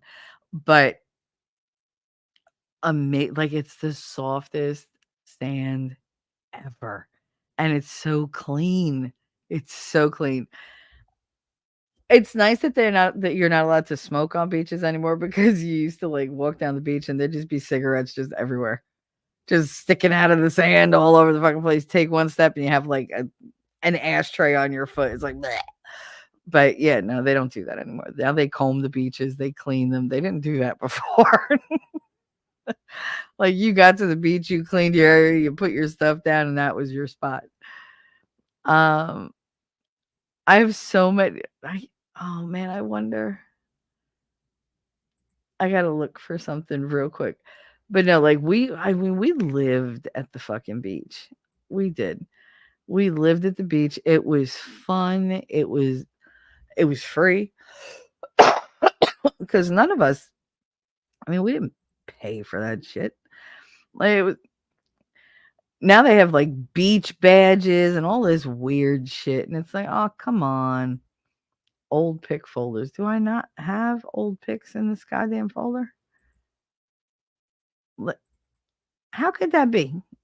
Did I move them? I hate when I move shit and I can't. Miscellaneous. Where's my miscellaneous? Miscellaneous clips for the day. That's not it. That's not it either. None of that is it. God damn it. God damn it. God damn it. God damn it. You know what I realized last night? I was watching Steve Gosney. Oh my goodness, Steve Gosney and my ex-husband look almost identical. Like when I met my ex-husband, he looked like the killer from the Silence of the Lambs, like Buffalo Bill. But now him and Steve Gosney have the same hair. They have the same like shaped face, the same kind of like skin. They have the same glasses, and they have like the same way of talking. And I was just like, oh my goodness, it didn't hit me till last night. I was very upset. I was like, oh, I was like, see, I can't watch Steve now because it reminds me of my ex-husband. I can't do it. Yeah, I can't find this fucking picture. So the fun thing that my family used to do is let's bury Michelle. Let's bury her. Sure. We'll go to the beach. We'll dig a 4-foot hole and she could jump in the hole and then we'll cover it. And then only my head was sticking out. You know how many times they did that? My daddy used to love to do that. He thought it was hilarious. It was very cool. I certainly never got overheated because that sand was all wet and like very cool and very nice. And he'd just be like, just tell me when you want to get out. I'd be like, all right. I'd be fine. Like there would be no sand in my face. I wasn't worried about bugs or whatever the fuck else was in that sand. People would walk by and be like, "Ah, she's cute," because all you see is my head sticking out of the sand. That was it. Like literally buried me to my chin. Used to do it all the time. Let me tell you something. If you want to make sure your kids shut the fuck up and stay still, let's play the let's bury the child game because it works really well.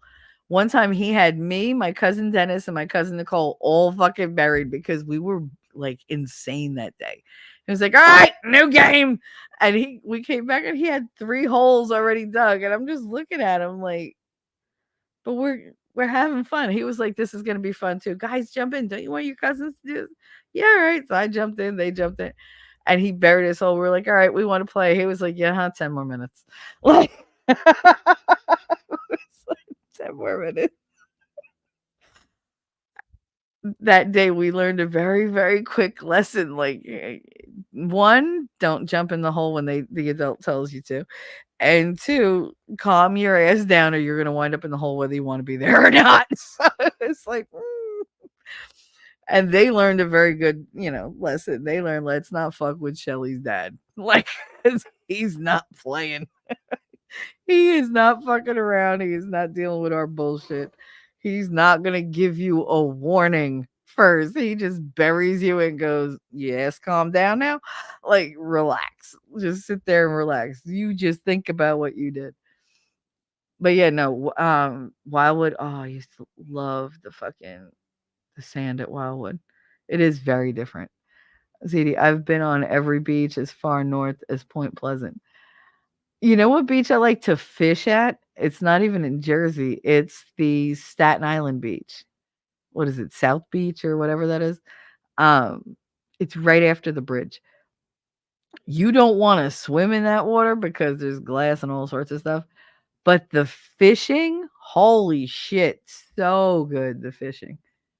So we used to go there. My mother with her husband and all the kids, we'd go there and fish like the whole fucking day and get a tan at the same time. It was great. Uh, and it's never crowded because nobody goes there because it sucks as a beach unless you fish. So it was great. We had a great time every time. God damn, I cannot get comfortable today. What is it with me? Link tree for Shelly. Thank you very much, Wolfram. I appreciate that. If somebody could throw some links up for winning, and if you want to promote your own channel, feel free to either throw the link up yourself if you're wrenched, or to contact one of the mods and let them do it. I got no problem. Promote the shit out of your show. Same thing on my Discord. There should be.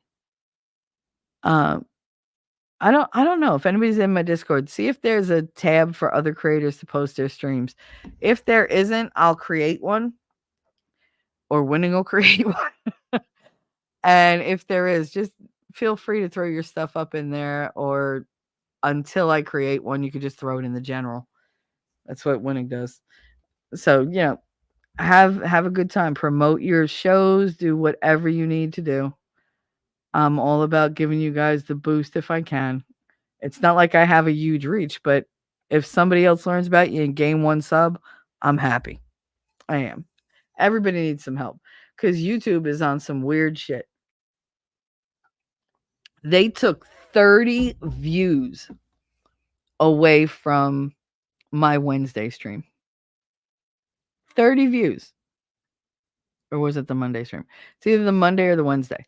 But either way, I ended the stream with 94 views.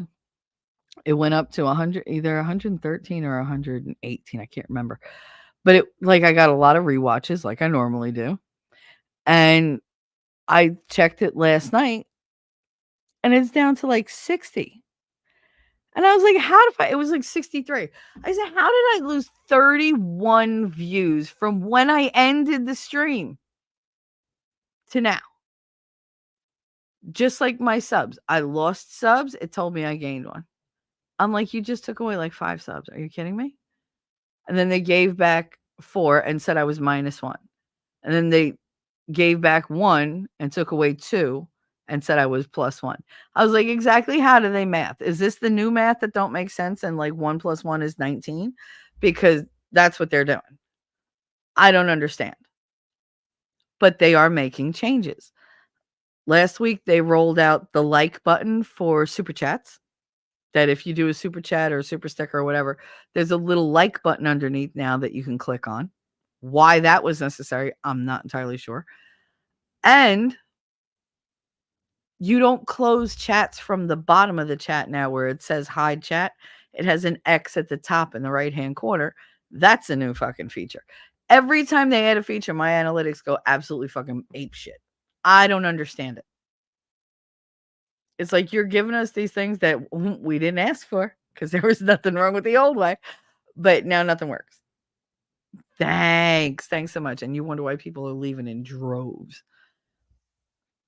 Imagine bumping into Madonna at night. It would scare the shit out of me. Yeah, no, but it really would. Literally has happened to me. Whenever she's made like videos here, she loves to make movies and videos here. Oh my goodness. Like whenever she was in the middle of doing something, she was always in Jersey City, Union City, Hoboken. I told you I became good friends with Danny Aiello because he owned the restaurant that's like a block from my house. But he didn't own it. He was like in name only. But my uncle's best friend owned it. And Danny Aiello was always there. Oh God, I'm trying to think of the different people that I met in that restaurant. I met Christopher Walken. I met Danny Aiello.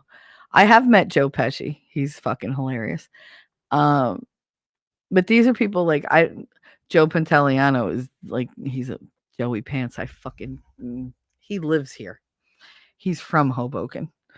and I went to high school with his cousin Anthony, who's just the sweetest dude on the planet. He wound up with like this super cute girl from high school that Ruby. Oh my god, she's so cute. But they're a good couple. They're a very rich couple. But yeah, I met Joey Pants. If you don't know who Joey Pantoliano is, he was Doc in Eddie and the Cruisers. And he was in The Matrix. He was the one eating the steak, saying, I don't give a shit if it's a lie. I just want to eat steak and be numb forever because I didn't sign up for this bullshit. That little weasel, that's Joey Pants.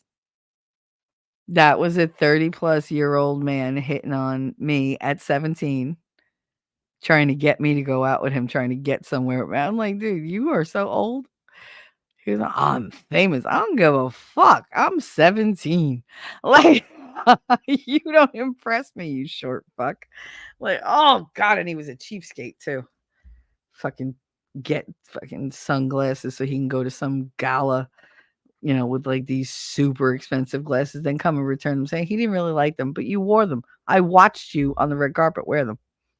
I literally was like, I sold him those. And now you want your money back? Fuck you. Like, I literally have proof that you were wearing them. I don't care. Whatever. Let me take you out to dinner. I mean, come on. Come on. I'm a great guy. Let me take you out. I'll show you a good time, girl. And you want my grandmother to show you a fucking wooden spoon? She will beat you with a fucking bat. Like, are you kidding? Like, and he lived 2 blocks from me. So it's not like he didn't know me already. He knew me. He knew my family. And he knew how old I was. I had just turned 17. And he's like, hey, girl. Ew. Get away from me. So gross. So gross. But, you got them pretty eyes. It's hard to find an Italian girl with green eyes like yours. You look kind of Irish. Are you part Irish? No, I'm not part Irish. I'm full Guinea. Yeah, you know how to cook? Mm-hmm. Oh, you're the whole package. Rah, rah, rah, rah, rah, rah, rah. You're a good Catholic girl, aren't you? No. I like that kind too. He had a fucking comeback for everything. He was so creepy. So creepy. But anyway, I mean, but this was 1990? Yeah, 1991. Actually, it was the summer of 1991. Between my junior and senior year of high school. Okay, and this man is like been in movies for 20 years and he's fucking hitting on me. Like, do you know who I am? Yes, and I'm not impressed. You want to impress me? Go get Keanu Reeves. Bring his ass back here. Fucking bring me fucking that Fogarty dude. Like, somebody attractive. Like, you literally have no hair on your head. You wear toupees all the time. You're like 35. Stop. Like, oh. I'm telling you guys, I got stories for years. The shit that happens in this town is ridiculous. Goddamn ridiculous. Because when you think about it, they're like, oh my God, you met so many celebrities. They're people. Their cars break down. They like to eat at restaurants. I mean, that's what you do. You go out, you meet people. They just happen to be among those people. And like I said, my uncle's best friend was very well connected. So he knew a lot of high profile people. And he was not shy about, oh no, that's my girl. Come here, honey. Come here. Bella, come here. Now this is Michelle. This is my best friend's niece. And yeah, she's my niece too. So I don't get any funny ideas. Watch your mouth, watch your hands. Like, hey, this is so and so, whatever. He was a big schmoozer. He knew everybody, and he wanted to make sure you knew everybody, and he wanted to make sure that you knew that he knew everybody, because that was where the whole like message really was. It was look who I'm going to introduce you to. Nobody else could treat you like this. Only I know these people. All these people. Look at me. Look at my personal power. And the ego would just until it exploded. But I mean, I love him. I did. I just adored him and his brother my entire life from the moment I met them, because they just thought I was the sweetest baby. They listen, I was one of those babies that never got put down. Not when I was at my grandmother's. At my house, I was always by myself in a closet somewhere. But around my grandmother, especially in the gas station, oh no, never put down. Probably till I was like 7. Like they would all just come in because I was little, and they would just swing me, throw me in the air. That was the famous game. Let's see how high we can toss her. Whee! I hate that. I hated the game then, and I'm not thrilled with it. Later in life, it's just, but I do it to babies too. I just try not to jostle them because I'm like, oh my god, shaking baby syndrome's a thing. I don't know how I didn't wind up getting dropped a couple hundred times on my head. But I mean, that's why my mother used to hate dressing me up. Because no matter what I wore, I was covered in handprints. Because these guys were like plumbers, mechanics, they're, whatever. Think nothing to just pick the baby up and pick her up and carry her around against your dirty ass uniform. You want to go play with the puppies? Go ahead, go play with the puppies. The puppies, the puppones. We had nothing but German shepherds covered in grease because they lived in the gas station. They slept in no beds. We bought them beds. We made them beds. They preferred the cement floor. Okay, whatever. Do you. Like they would just huddle together. That's what they liked. They used to literally dogpile and go to sleep. But they were dirty. And I'd be covered from head to toe in just oil, antifreeze, with chill wiper fluid, grease. It did not matter. It was, and I didn't care. You just hear me, puppies. That was it. That was all I cared about. Was I just had the puppies. It's the puppies. And my mother would just be screaming. I just ignore her. I'm very good at ignoring my mother's rants. Very, very good. She could scream until she's hoarse, and I will legit turn around and go, "Do you say something?" And you ain't fucking listen to me. Nope. You're always yelling about something. Next time say, Michelle, I'm yelling at you, and I'll try to listen. Like, because otherwise I'm just gonna tune your ass out. You're always yelling. What the fuck do I have to pay attention for? I'm sure you'll calm down later and tell me exactly what you think I did wrong and how it affected you, and poor you poor martyr.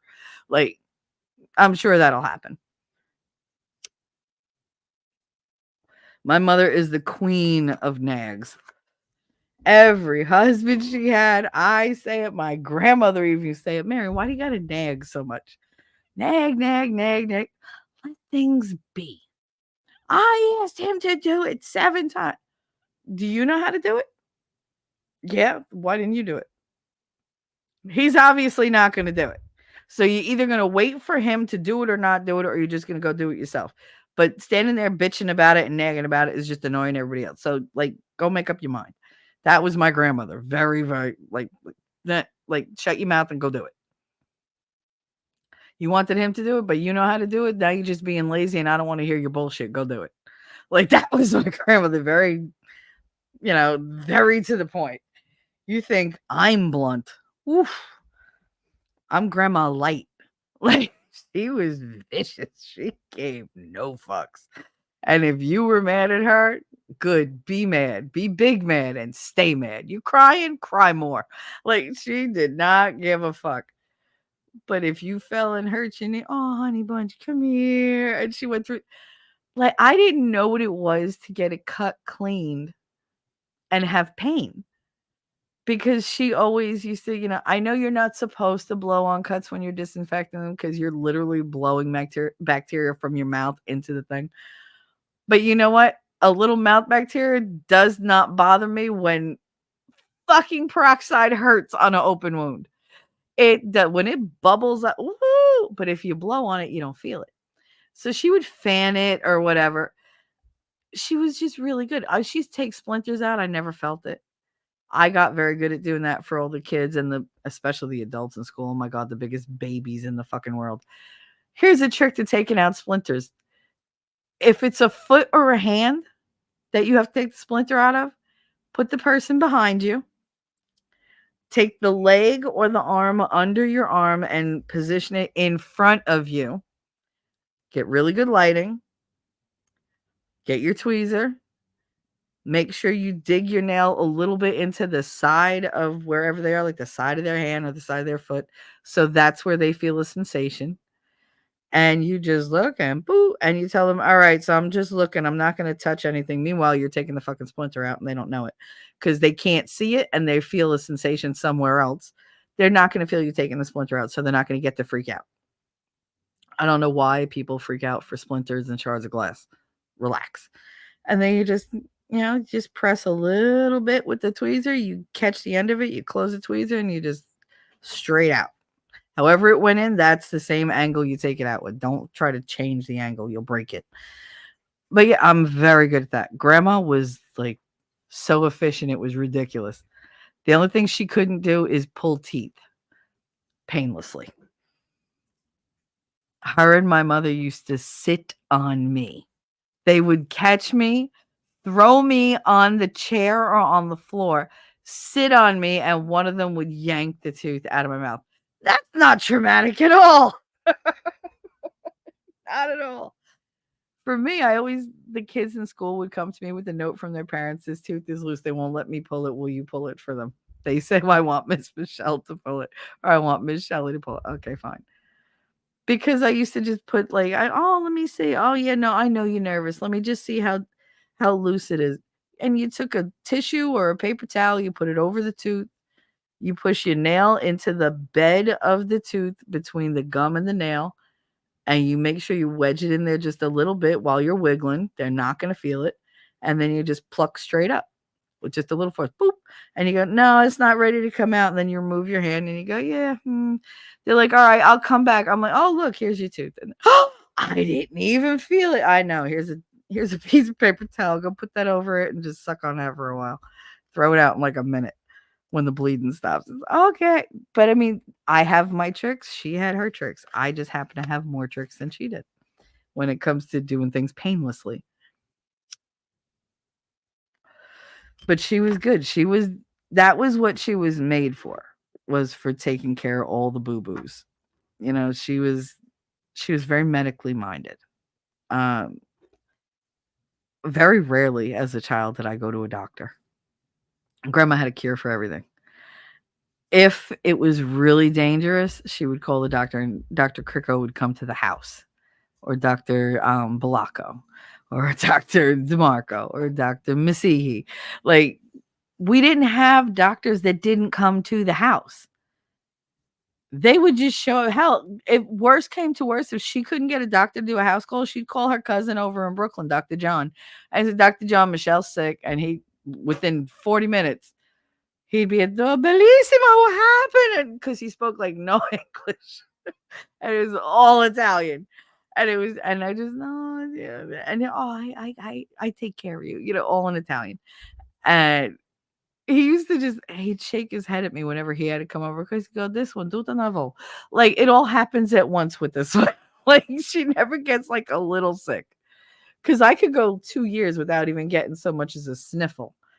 And then all at once, everything would hit me. I wouldn't be able to move. I'd have head to toe rash. I'd have 104 fever. And he'd be like, I don't get what happened to her. I wound up with the German measles. He said, this isn't even possible. How did she get this? And my girl was like, I don't know. I was supposed to go to the Bronx Zoo that day, woke up with German measles. And my grandma looked, and I was like, I have hives. I don't feel good.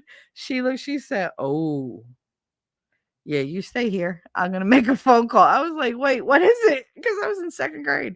She's like, no, honey bun. You lay there. Here's a face cloth and whatever. And she went, and she didn't want anybody to know. So she didn't call the regular doctor. She called Dr. John. And she said, I think she has German measles. And he said, that's impossible, Catherine. Nobody gets German measles nowadays. She said, no. He was like, she got her injections as a baby, right? Yeah, she got them all. Then she shouldn't. No, all right, I'll be there. He didn't open the practice till like 1 p.m. It was like 7 a.m. He showed up, came in, he looked at me, he said, in Italian, how did she do this? He was like, where was she that I didn't go anywhere special. I went to school and I came home. But I was the only one that got them, but I got German measles. And I wound up in bed literally for like 2 weeks, just wanting to die. It was so It was terrible. The itching. Oh my God, the itch and the fever and the hallucinations. Hallucinations are fun, but not when you're a kid and they fuck you up. But yeah, that's how things were. It's the old school kind of thing. I feel like going back lots today because this world just sucks. I prefer the world that I had 40, 50 years ago. You know, was it a dirtier looking world? Yeah, but the people were nicer. It's like, okay, everybody lived in shit, but they had hearts of gold. Now everybody lives in gold and they're all pieces of shit. I don't like how it turned around. I don't. I don't like it. I want to go back to the way it was. I want to go to everybody's house and know their mother is home. And if it's dinner time, oh, fuck, I got a whole ass. Gotta go.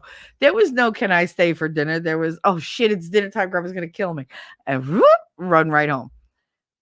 And I did that even as an adult. If I had to work late, I'd be like, no, I'll be home for dinner because I knew she'd have a fucking fit. And then I'd go back to work. My husband never understood that. He was like, why do you come home for dinner? Because she will take great offense if I don't. Not one of my friends ever walked in my house and left hungry. Not one.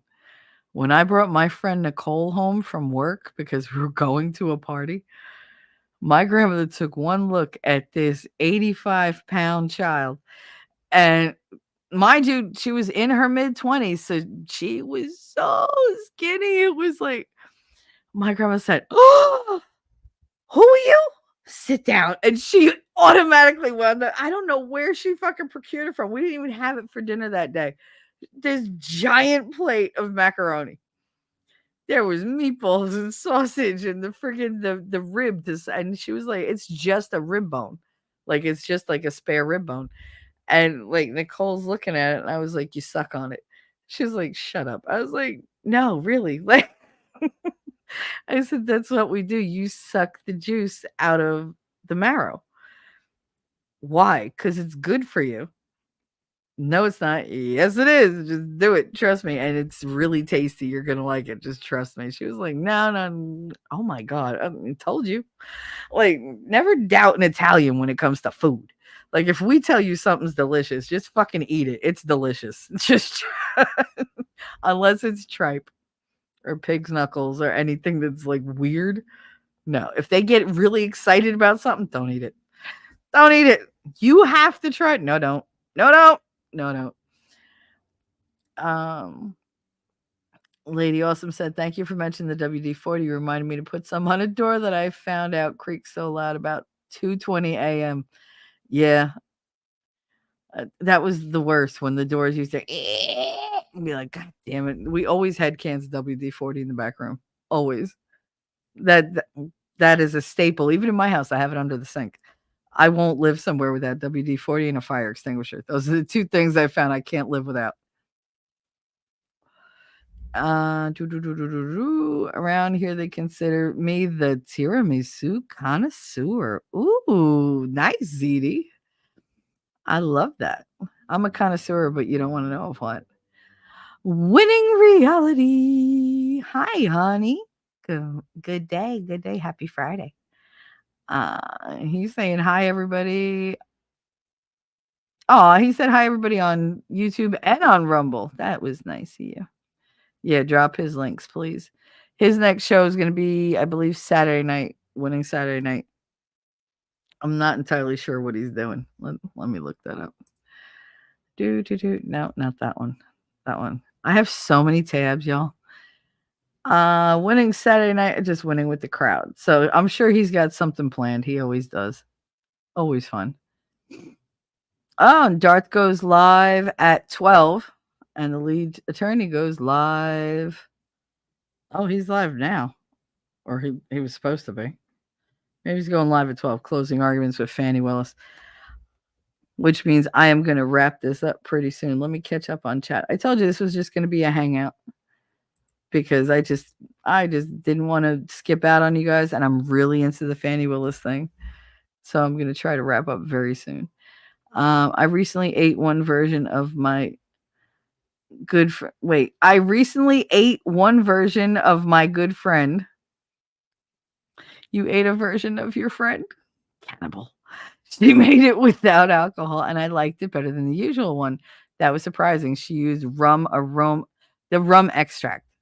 If you use rum extract, you could it it's a different taste, but you don't get any of the alcohol. Another thing you could do is you could take the alcohol, put it on the stove, and you literally like in a saucepan on very, very low heat because dudes, alcohol is flammable.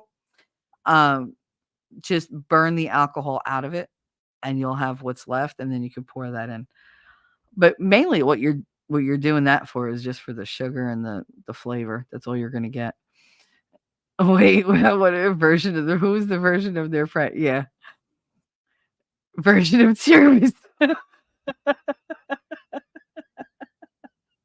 Oh, bud, come on, that joke was great. I mean, Castro said, "Winning in the house." Yes, he is. Yes, he is. Lady also said, "My apologies. I was laughing so hard at the comment I couldn't even type. She couldn't type her pithy comeback correctly." I hate that when I have a really good comeback and I just can't fucking type it out, and I'm like, "Oh, forget it." You ever typo 3, 4 times in a row? I do that with my mother all the time. I'll be because she aggravates me, so I'm like rage typing, and I'm like this. No, god damn it, with the god damn it, no, and I'm like, I don't want to play anymore. She's just she's like, she reached her limit. She reached her limit.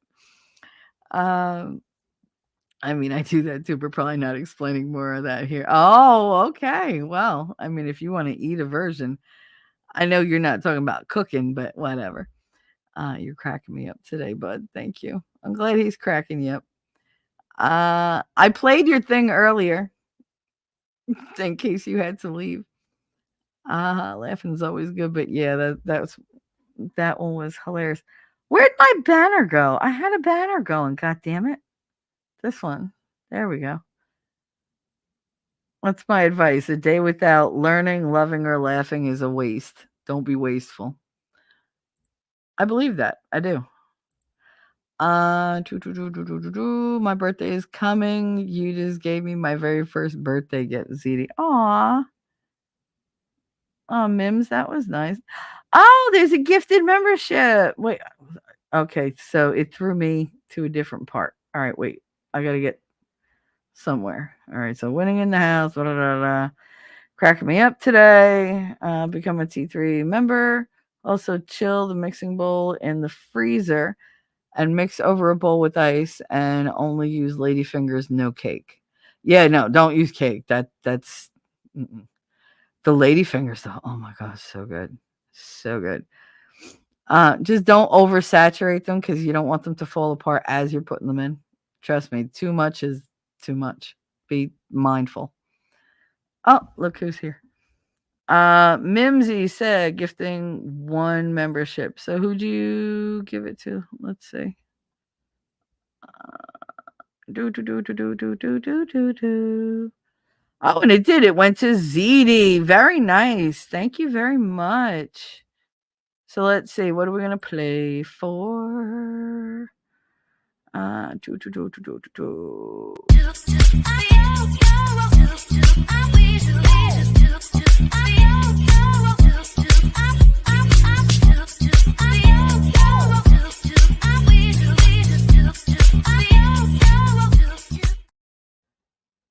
Very nice. So thank you to Mimsy for the gifted membership that went to ZD. ZD said it's also her birthday month. So thank you for the gift. Oh, I'm glad it's your birthday month. Are you a Pisces or an Aries? What are you doing? What are you? Thank you for supporting the channel. I really do appreciate that. Yeah, always the fingers. My mom made it like that. So do I. Yeah, it's just a better consistency. And it really does hold the liquid so much better. It's just a really nice that bite to it. I love it. Thank you for that.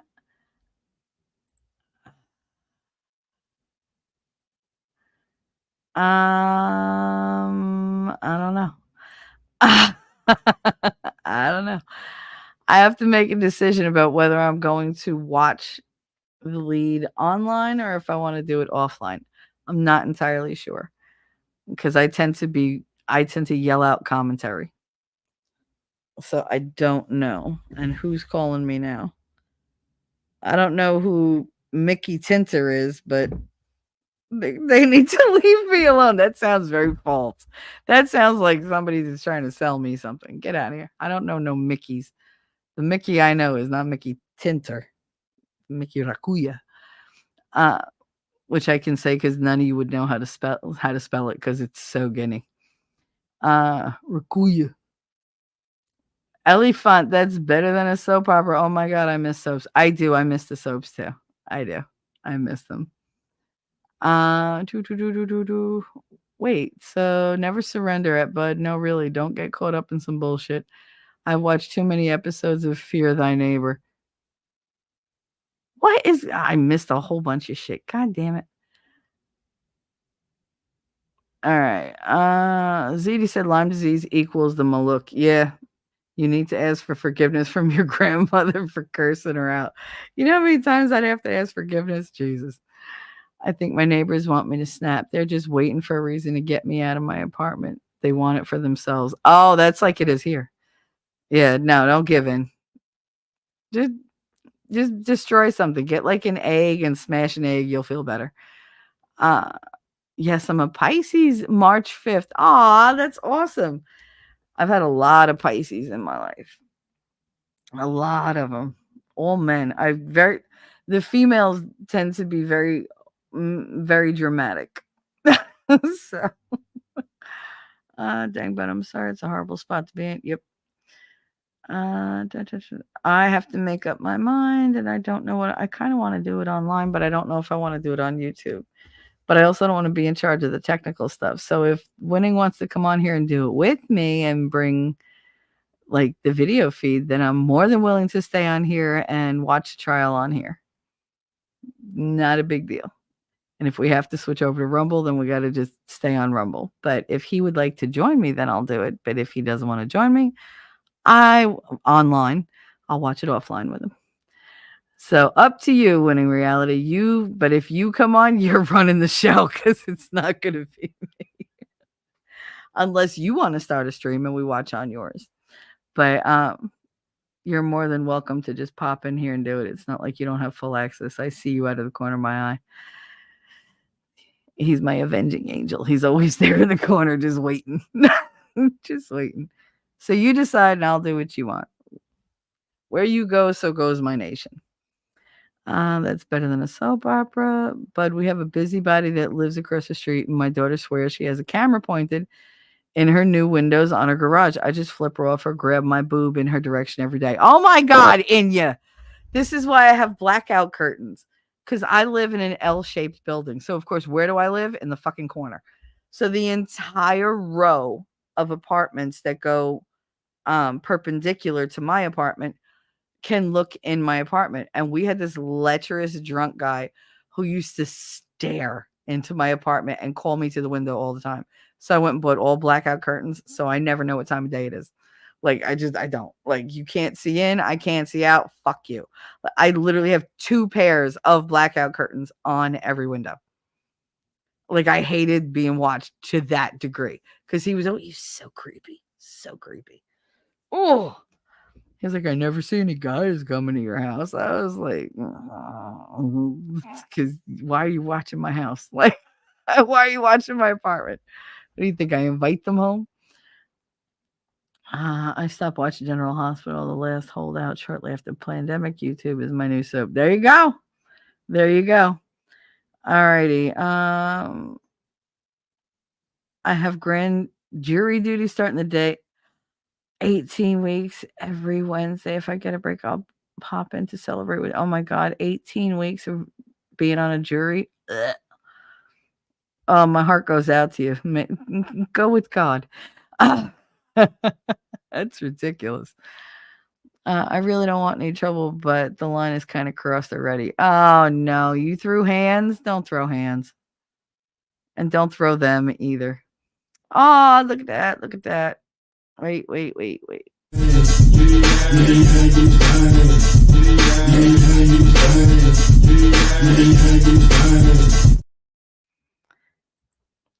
At some point, winning is going to make me a booby super chat thing just for the dudes because I don't feel like you get enough out of the out of the, out of the nerd and T-Rex dancing. But that was for the $10 super chat from Wolfram. Perks his ears up. Boobies? Listen, I can't give you boobies because he didn't give me that clip.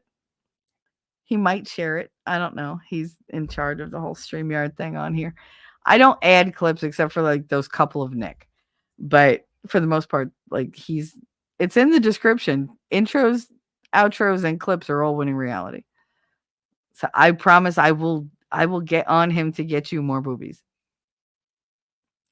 Phrasing. Anyway, although I'll get on him just because the day ends in a Y, but whatever. Wolfram, tell the prosecutors to go fuck themselves. I love this trial. I love everything about this trial. I love the shit that comes out after hours. I love the motions. You can hear the ghetto in the motions that she files. It's ridiculous. And so then we have, let's do this one. Let's see. I'm doing it for shits and giggles, but I'm going to do another one. Fuck you, you weird. Go away. But here you go.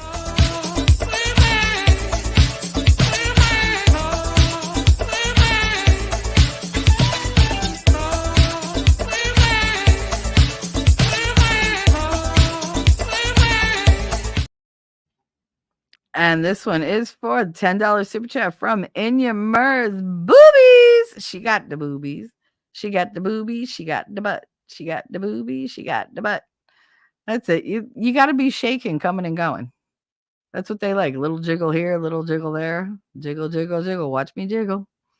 And follow me. Make me giggle. Ellie Font. Last time I was in Cape May, I was taking photos for my photography class. Cape May is gorgeous. It is gorgeous. But it's such a long drive. For me, oh my God. That's like the drive that never ends. It's so weird to me. Like going to Cape May is probably like the furthest in Jersey you can go, and the last hour of that is relentless. Like it's it's never ending, and there's nothing to look at. It's weird. Yeah, I'm way behind. Winning, if you want to pop up in here, you can do that. Baby powder in a Ziploc bag takes sand out of your feet. Oh, nice. Comes right off. Cool. Let's jump ahead, put you in jail for not guilty vote. Not for me. I'm not a beach person. I'm more of a mountains and streams and lakes type person. Yeah, I could see that about you. I could. I don't know. I always picture, I don't know, a very specific picture of you in my head. It's probably nothing like what you're like, but it's like, whatever. My dad would bring a bucket to the beach and I'd fetch him water so he could wash his feet. Yep. Mm-hmm. That's why we didn't wear sneakers. You wore skippies with no laces or you wore flip-flops. That was it. Or you went barefoot. I went barefoot everywhere. I could walk over gravel, stone, rocks, wood. It didn't matter. It didn't hurt my feet. Didn't cut my feet. My feet were fine. The only thing that kind of sucked was walking on like the hot tar. Oof. Like you burn the shit out of your feet. I thought I'd like the beach, but it's salty and just ick most of the time. I know. I'm a fish, love to swim, especially at the beach. Me too. Mimsy, I don't love to swim at the beach because riptide in Jersey Shore is a thing. If none of you know what riptide is, it's when the current will literally pull you under. It looks real calm on top, and then the minute you step in, suddenly you're like, whoa, because it pulls your feet out from under you, and then you just tumble over and over and over under the surface of the water, and it's panic inducing. And it will pull you right off your feet, no matter how big, small, or whatever you are. It will fuck you up. And sometimes you're just going and it just takes you out and you can't fight against it. That's when all the Coast Guard goes out. They always have a ship out there somewhere. They have a boat out there ready to go rescue somebody because it's always pulling somebody out. But it does. It wants to pull you out into the ocean, but it pulls you under first, so you don't have a shot. I see what you're saying. That's what a jury does 18 weeks once a week. That sucks. It's hard to eat it up. Been there, but you don't belong in jail. They do not. They do not worth it. Yeah, no. Don't give in to other people. Christopher Walken, nice. Yep. This was when he was much younger, but I mean, not like he wasn't young. He was still old. I think that man was born old and creepy looking. Very nice man, though. Oh my God. He's what you call a good-hearted slob. Like, he's just very personable and he's a toucher. He always reaches out and touches your arm, touches your arm, touches it. Like, he makes that connection over. And that was what I noticed about him. He's like, how you doing? Never inappropriate, just very friendly. Look at me. I'm not threatening. I'm great. Like, he does it all the time. And he always smiled. The entire time that I spent in his presence, he smiled the entire time, genuine to his eyes with a twinkle kind of smile. And he was just such a nice guy. I was young, but he was a really nice guy. Especially since I found out parrotfish grind up on the inedible reef material made mostly of coral skeletons in their guts and then excrete it as sand. So it's parrotfish poop. I mean, if you go in the ocean, you're literally swimming in bird refuse. Not bird refuse, fish refuse. Like, that's what it is. They pee in there. Like, what the fuck? He was in the Matrix. Yeah, he was in the Matrix. He was in Bound, was he? He was in a lot of good movies. He's not remembered by a lot of people. Love Goodfellas and Casino with Pesci. Yeah. I always wanted to meet Robert De Niro, and now I really don't. I'm glad I didn't. Still want to meet Vincent D'Onofrio. I just want a face-to-face with him so I could explain, like, Hoboken to him. Because during the lockdown, he was like, Shelly, what's a shim? I was like, oh my God, Vincent D'Onofrio's talking to me. Like, what the fuck? I was like, wow. Because, I don't get very flustered. I was like, a shim is blah, blah, blah, blah. It was a good time. He was like, wow, that's really interesting. He was like, you're really funny. I was like, I'm glad you think so. I feel like Casino is a movie that you could watch a lot and never gets old. See, I don't feel that way about Casino. I feel that way about Goodfellas and about The Godfather. Casino tends to be a little too drawn out for me. It gives me Godfather 3 vibes. Like, there's just too much going on. He was in Raging Bull, Once Upon a Time in America. All the Guinea movies. Anything mafia based, they're in. I'll be back soon. Have to get my younger twins ready for a nap. I like when Pesci's playing the funny guy, but then you see his man side. Oh, yeah. When he loses, that's so Jersey. Because he's this teeny tiny thing, and he's just like, hey, happy-go-lucky. What the fuck are you looking at? Like, he can flip on a dime. Those characters are very true to life. In Goodfellas, when he's fucking with Hill, and he's just like, when he's fucking with what the fuck is his name? Oh my God, Ray Liotta. When he's fucking with him, what? I'm funny to you. What am I, a clown? I amuse you. Like, that's some shit that you gotta watch out for, because, like, I do that. I'm like, you think that's funny? I said something to make you laugh. What about that made you laugh? And you're automatically like, and I'm like, you know what? Let me fucking tell you about you. And it's just, that's when the temper comes out. T-Rex is always on the look for that. Yeah. All right. Like, and you hear it. Like, even right now, I can hear my accent went real thick because I slipped back into that neighborhood mentality. That very Italian, like, you want to fuck with me? No, I'm a fuck with you. Like, you don't get hit, you hit first. And he's like that, and he's like that for all the movies he's in. That is a Jersey thing, where we're all, like, rainbow and glitter and smiles, and then all of a sudden you're like, oh my God, that bitch stabbed me, and she's still talking about the fucking what she's gonna make for dinner. Like, what the fuck just happened? That's how it goes. It's just blink, and you miss it. And then we go right back to being funny. Like, it never happened. Like, we just got to get it out. He's a madman funny combo is something. Oh, absolutely. So pretty much Shelley Goes to Hollywood. Don't forget about us ordinary. But I would never. First of all, I would never go to California. I don't want to step one toe into California. I just don't. Did anybody throw up Dart's thing? If you can, throw up his link so that you guys can, you're aware that he's over there in case I do go offline. Did not see that one yet, but sounds good. The movie With Honors just popped into my head. I liked him in that, so all his sides. Yeah, it was a good one. It was. Oh, I know, Shelly. I missed the old world. You felt like you were part of everything. Absolutely. I'm catching up. I'm within like 20 minutes. Can you imagine Shelly walking? No. He's got a beautiful wife. They've been married, I think, like 40 or 50 years. They've been together like since they were teenagers. Mike Hunt, we love you, Shelly. Oh, I love you guys too. You guys make my day all the time. This has been a great Friday. Yeah, he is the coolest dude. I remember Brendan Fraser. Yes, I wish I would have met Brendan Fraser. Maybe I have seen it, but I really don't remember a thing, just the faces. Brendan Fraser was in a movie called like Monsters and something. I forget what it was. Oh, it was a fucked up movie. I don't recommend it. I mean, if you want to watch a fucked up movie, watch that movie. But it had I want to say Ian McClellan in it. I think that's who was in it. It was a gay thing. Yeah, that was a good joke. Oh my goodness. Love tiramisu. Love it, Shelly. Also watch the old stuff from 1920 or so.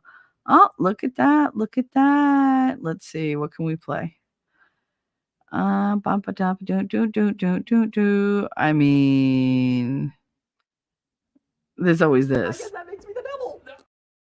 Or you could have this. Motherfucker! Oh, God damn it!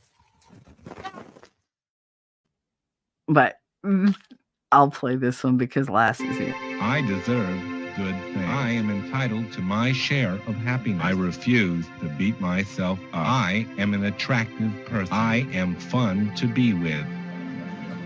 Because I'm good enough, I'm smart enough, and doggone it, people like me.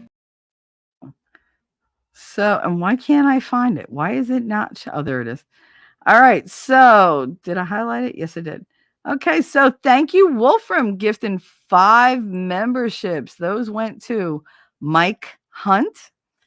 I am Ishmael, Texas Jen, T-Rex Trucking, and Silver Stasher. Nice. Thank you so much. I appreciate that more than you know. More than you know. You're super sweet. So, thank you guys and welcome to the crew. Having a good time. And thank you, Wolfram. You're very sweet, very generous. Everybody's been very generous, and I'm just so glad you're all here.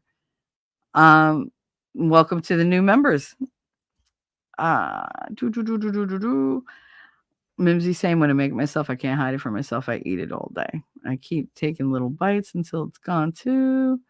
Multiple trips to the fridge. Winning reality. Do you guys want Shelly to stream the Fannie Willis trial? So, answer. I guess I'm going to get my answer regardless. You know it. Winning Shelly's commentary on Fannie would be golden. Got to get ready, but it'll be in the background. I think we could do that. But if you handle the technical, I'll happily handle most of the commentary. For the next half hour, I want to see Shelly reacting to the chat. I mean, that's what I do. Maybe he just wanted a window dance. Should have charged him for the views. No, he was creepy. Girl, he was creepy. He used to hit on my daughter. He tried to trap my daughter in the fucking elevator. Oh my God, I lost my fucking mind. He's lucky I didn't kill him. We got rid of him though, eventually. He used to set off the fire alarm at 2:00 in the morning. He'd shit in the stairwell. It was like, what? Like, this dude was insane and drunk all the fucking time. He was bringing like derelicts in. He would find homeless people and bring them back.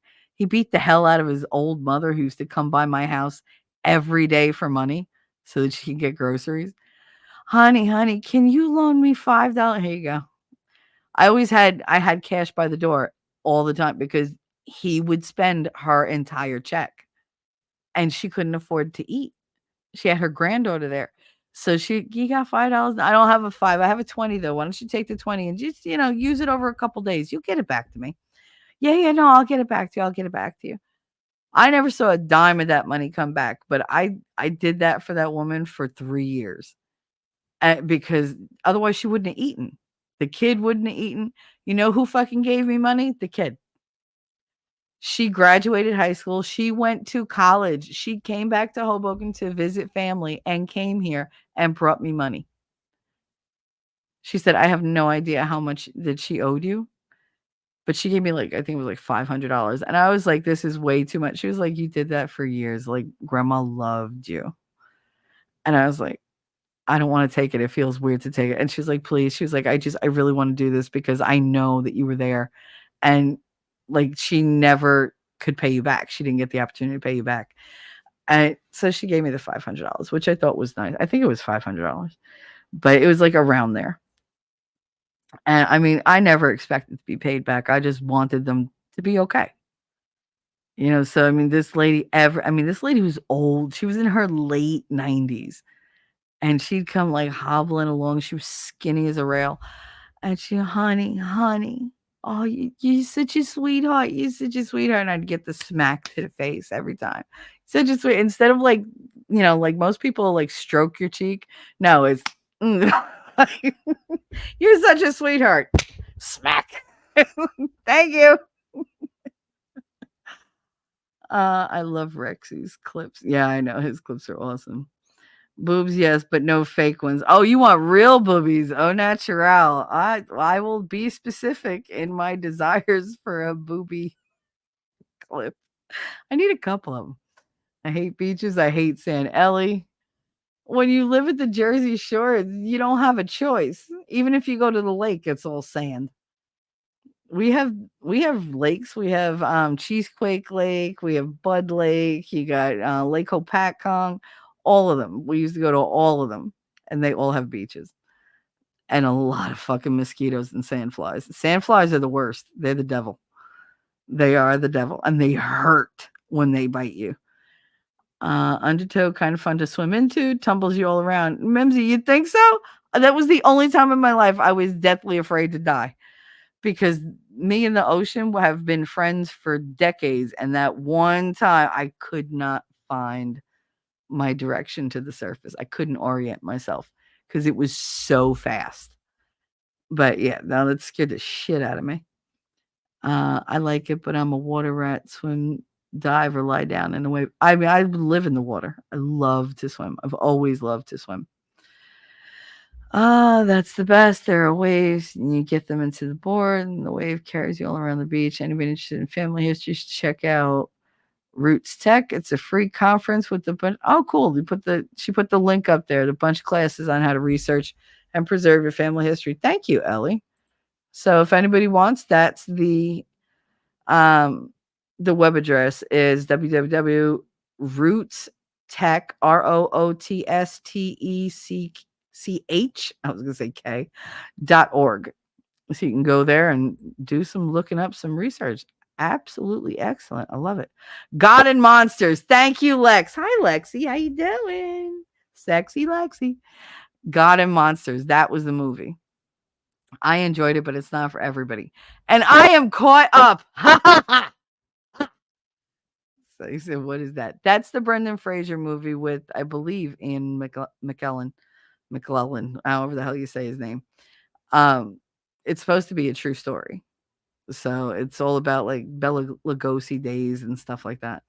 Well, for me, sweet, don't let that get around. You are very sweet. Thank you very much. So the Jersey Devil multiplied into sand fleas. No, not sand fleas, sand flies. These fuckers fly around. They land on you. They bite the shit out of you. They hurt. They hurt. They hurt. They hurt. Anyway, when are you coming in here or what? What are you doing? Do I have to announce you? You know how to do your own intro. Because I'm all caught up with chat. Yay! Now I want company. Where'd he go? Winning reality. Come on, guys. If you chant in the chat, maybe you'll summon him.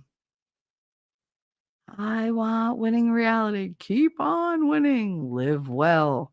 I'd rather know the truth than be right. I will literally say all your catchphrases until you show up in here.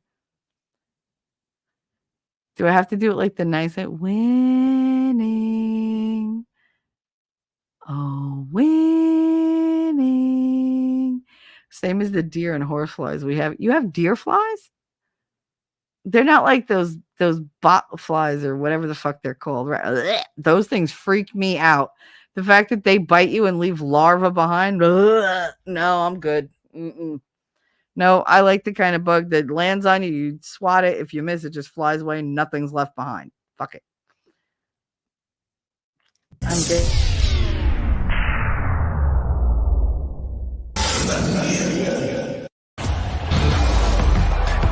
This is a friendship that'll never ever end. It's Winning Reality. Hi, Winning. Hello, I'm gonna Hello. swoon. Oh, you sound I lovely was just this gonna chill morning. backstage, but since you summoned me in, Why? you No, know, I was keep still me trying to figure company. out what the hell's going on with this trial. Like, they're playing something right now, but I feel like it's old. It's like from the other day or something. Well, They I just have think it Terrence starts at Bradley like back on the stand. 1-ish. Okay, so they're just doing reruns here. Well, I mean, we could talk to each other or talk to them or whatever.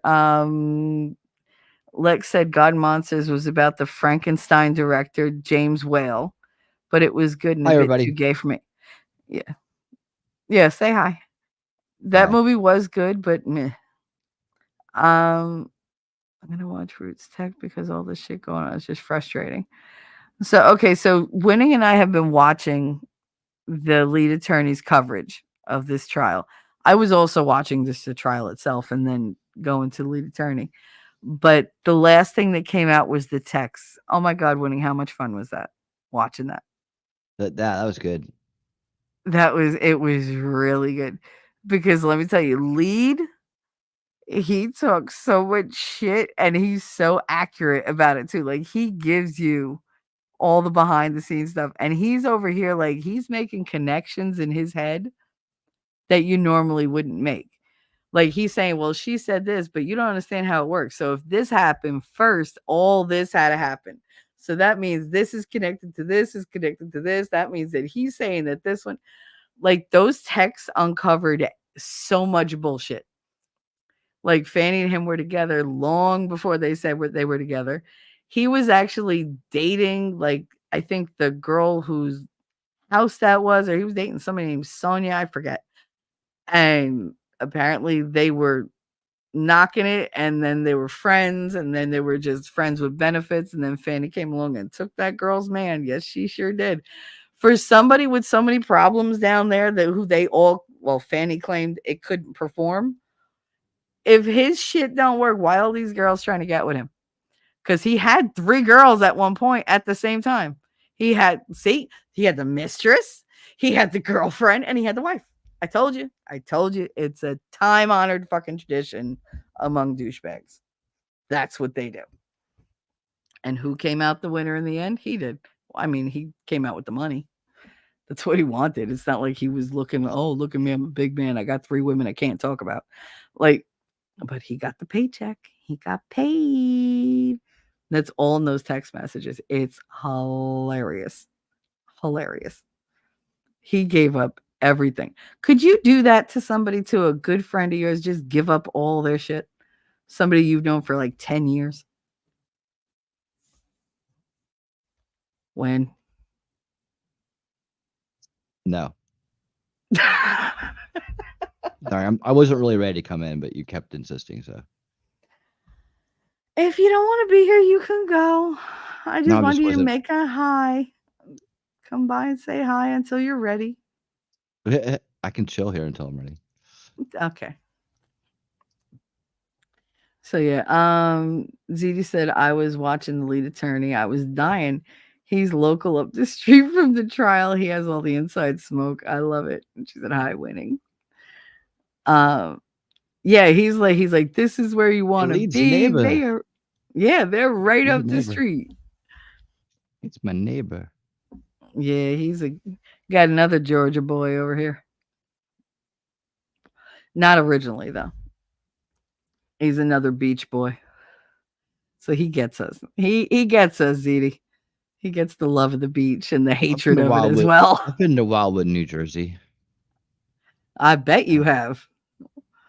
I bet you have. It amazes me that you were never at the Stone Pony in Asbury Park It's a little young. because that's like, well, That's no, probably but that's like bizarre. big on the music scene. So I would think that they would have made a No, stop there. we never took gigs in New Jersey. Boss man said New Jersey was dead for music. For our kind of music. Dead for music. Okay, how many Frank Sinatra, fucking Bruce Springsteen, Bon Jovi? Our kind of we're music. real dead. Live showgoers. We're like, Whatever. yeah. Actually, we really Dude, love live no, shows. We don't get them. It's not whatever. There's distinct different types of music and different types of I music. know. It's called genres. I know. But the thing in Jersey, Sinatra people weren't going to very come to see the rarely. band I was with. Yeah, but we never had live stuff like that. Like there was definitely a market there, but we didn't have anybody to go see. Well, that's why. Evidently, maybe it was a business reason too. Like it could be like playing there was a shitty gig. Like as far as money goes, as far as dealing with the people go, you got a bunch of mafiosos running things, trying to take cuts, trying to do this and that. You can't really, Wow, that's a whole bunch of assumptions going on. I'm just Damn. guessing because I was never told. We just drove through it to get to New York City. Rude. Don't stop there. Aw. I think he was also like worried about like if you got pulled over, they knew you're from out of town. Like you get they try to get some money out of you on the spot, or you got wow. all that equipment. Oh, this dude only did it for 50 years. I mean, I'm sure he didn't know what he was talking about, right? But I'm allowed to be a little like, damn, you're making my state sound terrible. That's not nice. It's not always like that. All right. Well, we'll leave Jersey alone then. No, I had a fine time there as a child going to Wildwood. So there you go. Did you go on the boardwalk, like to any of like the arcades or whatever? Yeah, I remember we stayed at some musty hotel on there near there. Oh, that's what they have in Wildwood. It's either like high end or just like you just hope you don't leave with bed bugs. Well, that's like Virginia Beach, so you there's hotels that have been there for decades. You can smell the beach from one end to the other, and all the different decades of use. And then there's other ones that are newer and nice. Very nice, very nice. That's not the one you drag a high school keg party to, Back in the day, we used to just rent hotel rooms and throw parties until we got kicked out. Yeah, I mean that's what we did. What do you think it was different? Maybe. No, we used to get the suite rooms that there were like 2-3 rooms connected, and there was a kitchen. This way, somebody could be making something. You have the fridge, so you put everything in the fridge, and then you just fucking hang out. You jump off the balcony into the pool, stuff. Oh, we used to fucking trash hotels, trash them. They'd be like $500 down to begin with. Okay, here you go, because we charge at the door. Like, you want in? $5. $5 to get in. Bring alcohol too, because we're running low. And they used to show up. They'd just hand you a 20, be like, here, whatever. It's just me, but here. We made tons of money on those parties, and it was so much fun. So much fun. And the cops never came. Never. We'd go till 4 or 5 in the morning. No cops. They didn't give a fuck. They were like, they're contained. They're right there. Ain't nobody doing nothing. Just turn a blind eye. Wait a minute. If they were a crooked piece of shit, I wouldn't be friends with them. Well, yeah, obviously. But sometimes, people turn into things you don't want to walk away from them. Z said her husband played at the Stone Pony. I love the Stone Pony. I do. And it just so happens that right across from the Stone Pony is my favorite stretch of beach in Asbury Park. It's got there's the playground there. There's the arcade right there. And my friend, Dominique lives there, so I mean, we go. Yeah, every time I'm there, I'll post. I'm in Asbury, and she's like, "Bish, where you at?" And I'm like, "Here she comes." It don't matter if it's 3 a.m. She's like, "I'll be there in 5 minutes." Okay. Still going. Hey, listen to Nick's whole stream, and you're still here, crazy woman. Well, this is the short. It's only been 3 hours. What are you talking about, Pete? ZD said South Jersey has a lot of live original bands. They do, but I don't get to live in South Jersey. Like you're talking South Jersey. You're not talking about like shore really. You're not even talking about like central, like, the whole Kevin Smith area of our world. She's talking about like South Jersey. Ellie said, I mean, it is dirty Jersey. Now you can stop that. Jacob Peets, they call it the garbage state for a reason. Bafangula started the mama that kid mort. It's not the garbage state, it's the garden state, you degenerate. Connor, hi, honey. Happy Friday. Anybody remember the joke in the Madagascar movie when they called it the Jersey side? That made me laugh. Yeah. All right. It's dump on Jersey. You see what you did? Just teasing you, Shell. Much love. I mean, I am trying to get the fuck out of here, but I still love my home state. I don't love my politicians, I can tell you that. That's our worst. I'm sorry. That's the worst for Jersey. Never mind the mafia. Never mind the industrial friggin' pollution. The politicians are by far the biggest smudge on anything you could ever bring up in Jersey because they're all corrupt. Every goddamn, even the nice ones that you're like, oh, they're so nice. You find out they've been like taking bribes for like 40 years. They got like offshore accounts. They got things in their wives' names, their grandmother's names, their dead great grandmother's name. Doesn't matter. Dump Jersey, same thing. Ellie, not nice. It's not nice. If it's a dump, then all that lives here is garbage, and that's me. That's not nice. I live here. You're allowed to say what you want, though. It's fine. I don't take it personal much, but only because I know you're just fucking with me. Cut his pub. Don't be fucking with my girl, bitches. You starting to celebrate early, or you got to go pick up the grandson? I never know with you. Like, did she start drinking early in the day, or we wait until tonight? Because, I mean, you do run a pub 24/7 online, anyway. Jacob Peets. I mean, y'all have a thief in the Senate. Mm-hmm. If they're all like him, then you're not great politicians. No, hey, nerd, what's up? No, we have tons of dirty politicians. The problem is we have stupid politicians. And they like the limelight. They really fucking do. We had Mr. Russo. He was our mayor for, God, it feels like forever. He started out as a special ed teacher in the high school. So we all knew him. And he became mayor. He had 3 sons who we all adore. One really good looking, one really good at sports, and one really, really funny. So you could tell the really funny one wasn't as good looking as the other 2. I knew them all. They lived across the street from me in the next building over from my mother's building, because Church Towers, where she lives, it's 3 big buildings. And she lives in one, they live in another. So I grew up with them. I knew them my whole life. And their father he ran for mayor. And we're like, yeah, whatever, one of our own. He's kind of young. He was like in his 50s, I think, or late 40s. Oh my God. The deals that this man made behind the scenes. Allegedly. And I mean, then he got cancer, but he was one of the thugs standing in the movie. Was Billy Crystal and Robert De Niro. Analyze This. I love when people they're like, oh, analyze this. That's a great movie. Like, they want you to analyze it. I'm like, no, it's analyze this. Like, this basically like suck my dick. It's analyze this, motherfucker. Like, that's how that movie title is meant to be said. But people take it the wrong way. They don't put the guinea spin on it. But yeah, he's in it. And we're like, why is he in that movie? Because they filmed a lot of it in Hoboken, because of course they did.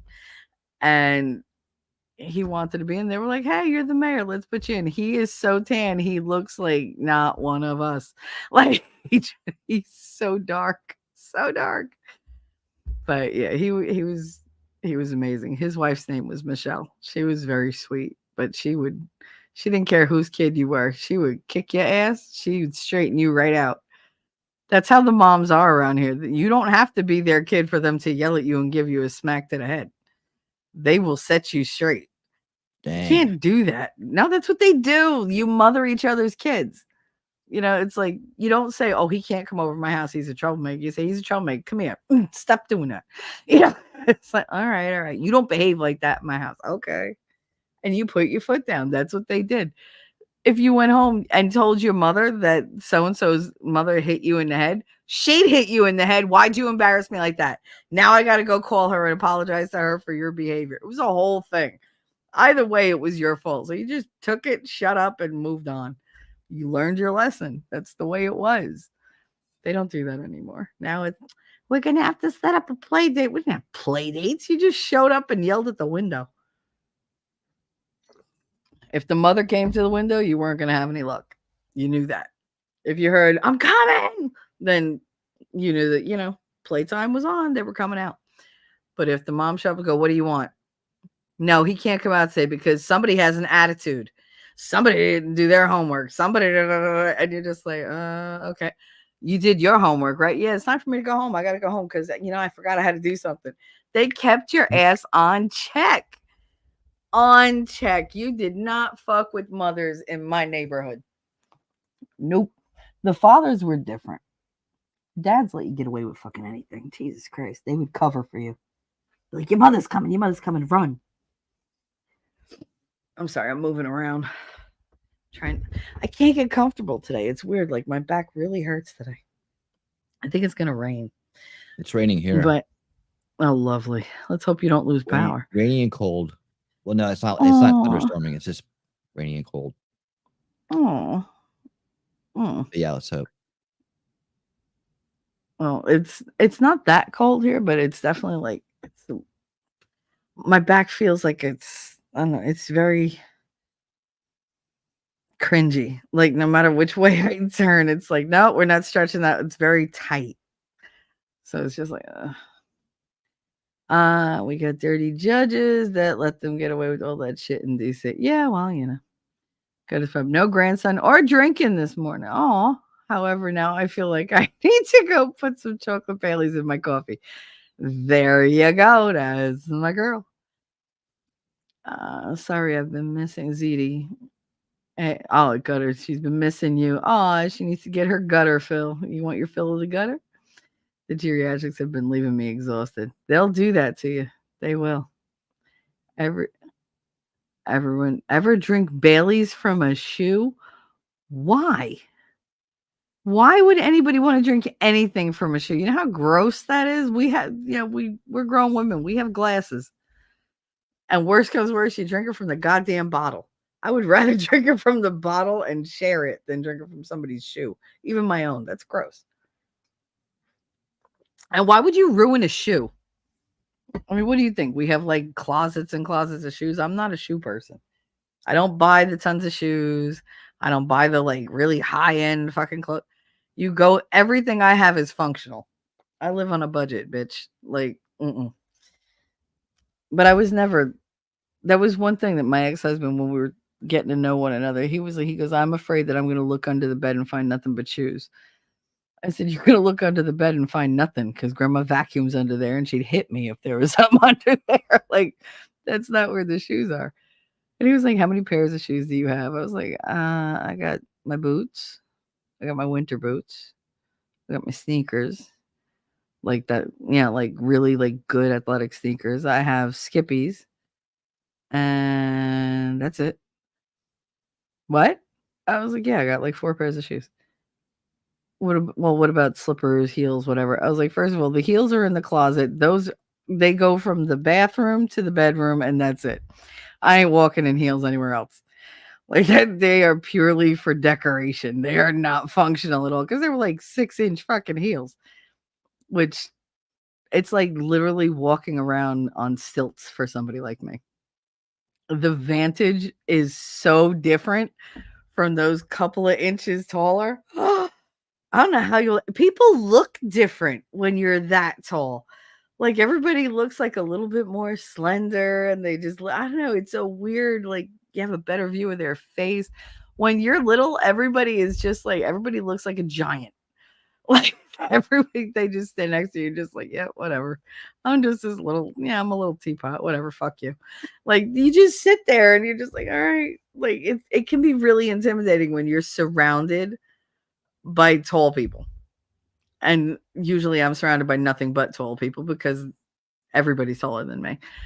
But no, it's just they're like, "Oh, you're so cute. I can lean on you." You know how many times people have put their arm on my head to lean, and I'm like, "I will bite you. You have no." I am very low to the ground. If I punch forward, you're gonna hit the floor. Like, don't do it. But yeah, no, just lean on my head and be like, "Oh, you're like leaning on the bar. Fuck you." Like, it's not fair. It's not fair that I can't reach anything. It's not fair that I can still swing my feet when I sit in a chair. I had a kid in one of those clinics. I went to a clinic. I was pregnant with Katie, and the seats, they were these weird bucket seats that kind of tilted back a little. So, if you didn't have long legs, your feet weren't on the floor. So all the kids, their feet didn't reach the floor. And I sat down and I sat back and I was bored and I'm swinging my feet. And this little kid looking at me and he's giggling. And I was like, hi. And he was like, you're little. I was like, thanks. He was like, and he kept looking at my feet and he was looking at his mother's feet because his mother was like, I guess 5'6" or 5'7", tall bitch. But she reached the floor and I didn't. And he thought it was so funny. He laughed at me for like the whole afternoon that we were waiting. I was like, whatever. Like, this is what having children is about because I wasn't a mother yet. I was so mad. I was like, this little fuck making fun of me. Little did I know that would be my whole life. Wolfram said, are my links not posting? No, I saw your links. No, I did. Subscribe to Outpost Nerds YouTube channel. Yeah, no, I see them. Subscribe to Gutters Pub. I see them all. I see them.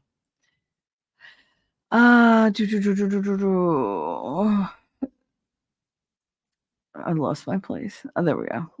Nobody knows Old Greg. Old Greg. Who the fuck is Old Greg? How about Nair? The only Greg, I know two Gregs. The cowboy that I worked with in Kansas, he was a Texan that had moved to Missouri and then worked in Kansas. So it was just like, okay, that's a lot of Midwest for me. He was a good guy though. I actually gave him my cockatiel nummy when I left. I bet. Because his cockatiel died. He had Sherlock because he used to say, no shit, Sherlock. That was his favorite thing to do with that bird. He was the recovering alcoholic that he'd been clean for like 15 years that I introduced to Brett. And Brett was like, I'm not an alcoholic. I just get drunk on beer. Yeah. All day and night. That doesn't make you an alcoholic. What do you think is in there? Soda? Like, no, it's alcohol. That makes you an alcoholic. But apparently, if you drink nothing but beer, including a 36 can case in one night, you're not an alcoholic. Okay, whatever. But yeah, I introduced them. And the other Greg was my history teacher, but we know that story and I don't want to go into it. But those are the only Gregs I know. Outpost. Wolfie, I missed it, but it did post. Thank you, bunches. I was wondering if YouTube was messing with me again. No, not today. Nerd said they had a low pressure system come through Wednesday and his knee was on fire from the weather change. Oh, yeah. Like it's fun getting older, isn't it?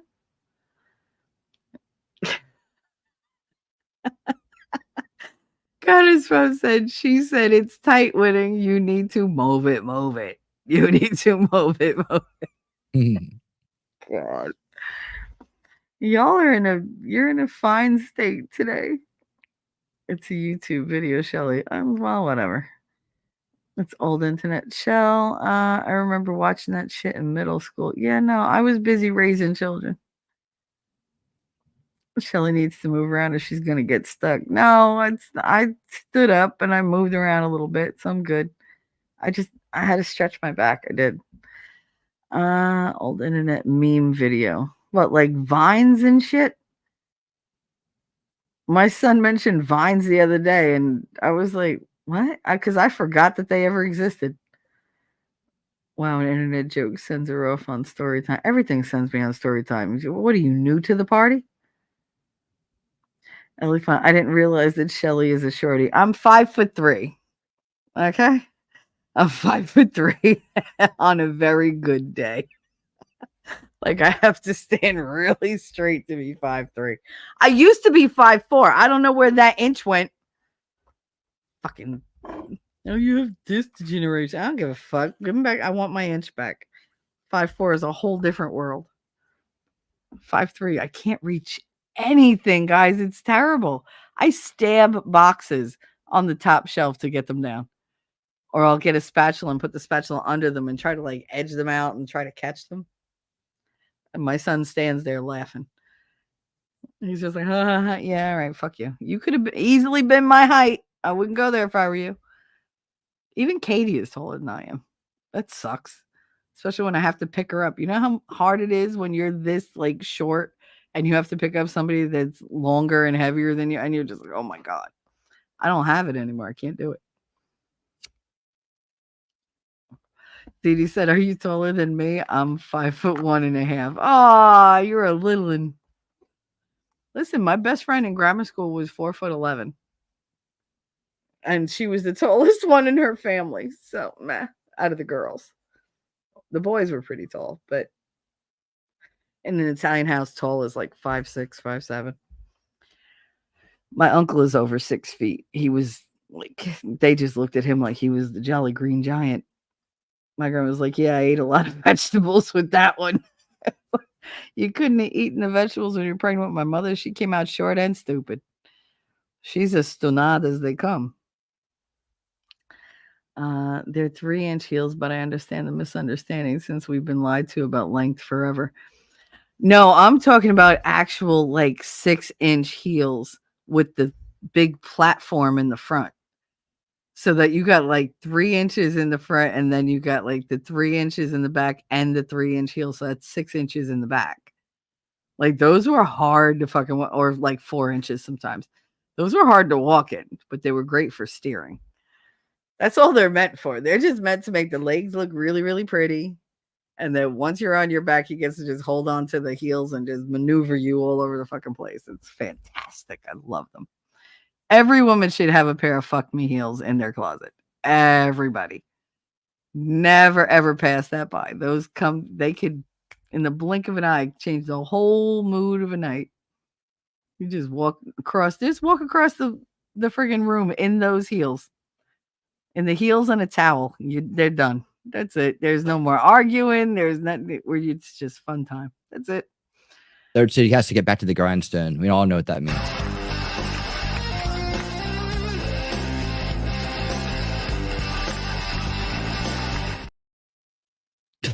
Oh my goodness. Oh my goodness. Have fun at work, nerd. I hope you enjoyed that. I certainly did. Oh God. Ellie said you gotta do what my husband did. We're What just happened? kidding. We all know what nerd does for a living.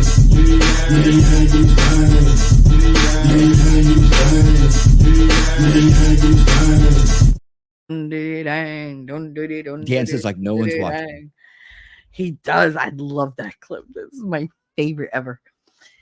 I have a lot of favorite things, guys. Just I'm very easy to please. I hate to tell you. Ellie said you got to do what my husband did and marry somebody taller so they can reach the top shelf. I mean, yeah, that's the point. Except I need somebody who's taller and willing to get things off the top shelf and not just sit on their fucking flaccid fat ass. Like, I'm just saying.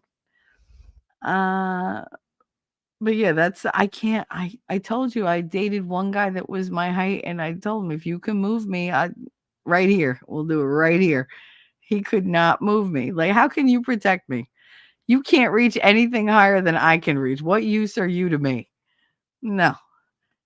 I need somebody who knows how to open jars and reach tall things. That's it.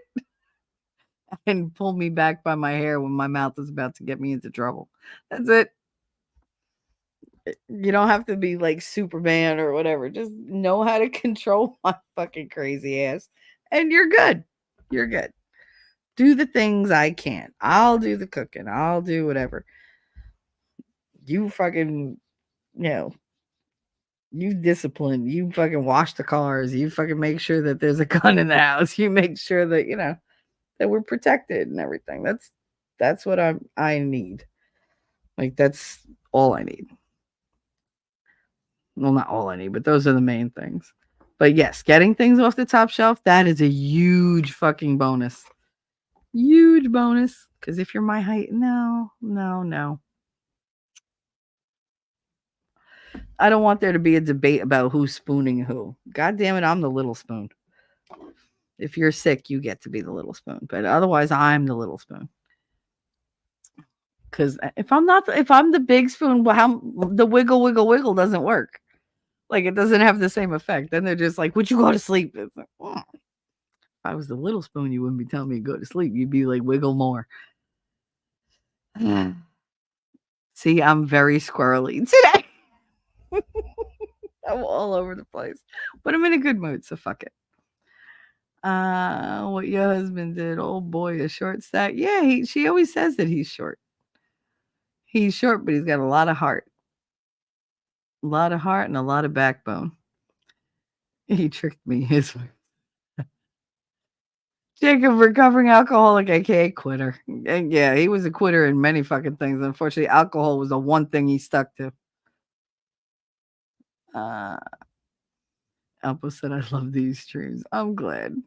Yeah, 5'4", sure. I swear to God, I was 5'4". It was so great. Because I could just, like, my fingertips just reach stuff on the top shelf. That you lose that 1 inch, nope. Can't get a grip on nothing. Everything winds up moving further back on the shelf, which is just frustrating. Oh, you so sure. Can I get some off the top shelf for you? Mean. The king of the manlets. Mm-hmm. The weather's been hurting for a few days now. Oh, I'm sorry, Enya. I'm sorry to hear that. Jacob Pete's 5'11". Nice, very nice.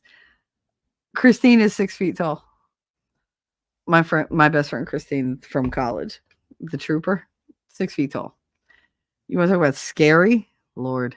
And I know she's listening to this, but the look she puts on her face, good God, you will run the other direction. She don't need a gun. She just looks mean. And she's vicious. She is vicious. Sweet to me, but for you piss her off, she will tell you about you, no problem. She's got no fear. And she never loses her temper, really. She just tells you. And you're just like, okay. You feel thoroughly chastised and threatened. In and out getting ready for these days is a production here. I know that you got stuff to do today, Mim. So just know I'm thinking about you and I'm pulling for you. I was supposed to go to the annual Scottish festival, but it looks like it'll be canceled due to weather. Aw, poor you. You have Scottish festivals in the country? I didn't know that. What are you going to toss alligators instead of telephone poles? Wrestle the anaconda. Yeah, you wish. It's just pythons everywhere. I know that's the Everglades. I'm fucking with you, nerd. I'm 5'9". I'm 4. Anya, you're 4'11". You're so tiny. You're shorter than me. Oh, I love that. I didn't know that. How did I not know that? Oh my goodness. Mimsy said I'm 5'7", so I always like taller men. Felt like their mommy if they were shorter than me. Some guys like that. I'm just saying. And dude, if you go with a guy that wants you to be like mommy and wants to play those games, girl, run as fast and as far as you can. Fuck that. Nope. Nope. Those mama's boys kill me. I can't do it. Well, my mother would. Well, then you know what? Go move back in with your goddamn mother and let her do it for you, because nothing I do is good enough. Fuck you. No. Oh, God, that was Billy. He was never going to leave his mother. His mother left him because she hated his wife. Allegedly. That's the rumor that he told me himself, but whatever. My Grammy was 4'9". Oh my goodness. Did she drive? Because my one aunt that was like really short, not my 3 aunts, my grandmother's sisters, she's not really my aunt. She's my Guma Lucy. She was like 4'10", and they had this big Lincoln Town car, like my grandfather. And she would drive that thing, but she would sit on 2 telephone books. And you open like her car, you'd be like, "Why are these telephone books in front? Leave them there, otherwise I can't see." Because she couldn't see over the dashboard. She couldn't see over the steering wheel. So she'd have to sit on 2 telephone books to see out the front window. It was funny. It was funny. And then she'd get out and she'd be like, "Now I have a line in my ass." You meet some characters. If you just get out and just talk to different people, there are so many amazing characters that walk around. It gives you a really different perspective. I hate walking around thinking all negative stuff all the time. That's why whenever I walk around, like I smile at fucking everybody. And everybody stops to talk to you and you get to know people and whatever. But I mean, there's so many different walks of life out there. It's hilarious to get to know them. It really is. I love hearing people's stories. I don't know. It just makes me happy. 5'7" with heels, so tall. There you go, Mims. There you go. Those are some fucking heels. What are you wearing? Hooker heels? Jesus. Like when you put them on, does it automatically rain dollar bills out of your ceiling? Because tell me what shoes they are, because I could use the money. I was thinking like a while back, I was like, when OnlyFans came out, I was like, I wonder if I should do just like feet pics. Because I know that there's like a whole thing for that. Like, let somebody watch me paint my toenails or whatever. And I was like, yeah, nah, it's just too creepy. It was like the money would be nice, but it's too goddamn creepy for me. I don't like being watched. Package alert. What package alert? Leave it to Winning. Winning always does the kooky stuff. That's why I love having him around. He just pops in and does stuff. Phrasing. I'm sure Pete's will run with that one. It's the small things that mean the most. No, I ain't saying that. I mean, it's the small gestures that mean the most. The small things, not so much. I like things big. You know, I love when they're like, "Oh, more than a mouthful is a waste." Bullshit. More than a mouthful is a bonus. That's the goal, man. Come on. Push yourself to the limit.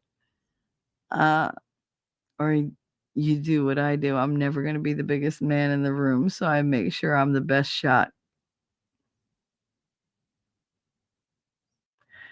Pete's, I'm not entirely sure how to take that. I'm assuming you mean like with a pew pew. We have one close there, and it might stop raining tomorrow. It might start raining tomorrow. Stop raining tomorrow. There you go. 2-minute warning. 2-minute warning about what? What happened? I'm literally only like 3 minutes behind. Bon appetit. No, I'm 57. I'm 5'7" with heels. I'm about 6 foot. Holy crap. Yeah, I don't know. Like Nancy was tall. She was much taller than me, but she was a model. Christine, very tall. The chicken, not the chicken, but the chick that lived in, where the hell was she? Was it Portland? I think she lived in Portland. Yeah, because we drove through we went up through Washington and came down into Oregon. So yeah, she was in Portland. She was about 5'9", 5'8", 5'9". So she was about my ex-husband's height. He wasn't super tall, but he had giant shoulders. That's what got me. But she wasn't super tall. But most of the girls that I really like went for were taller than me.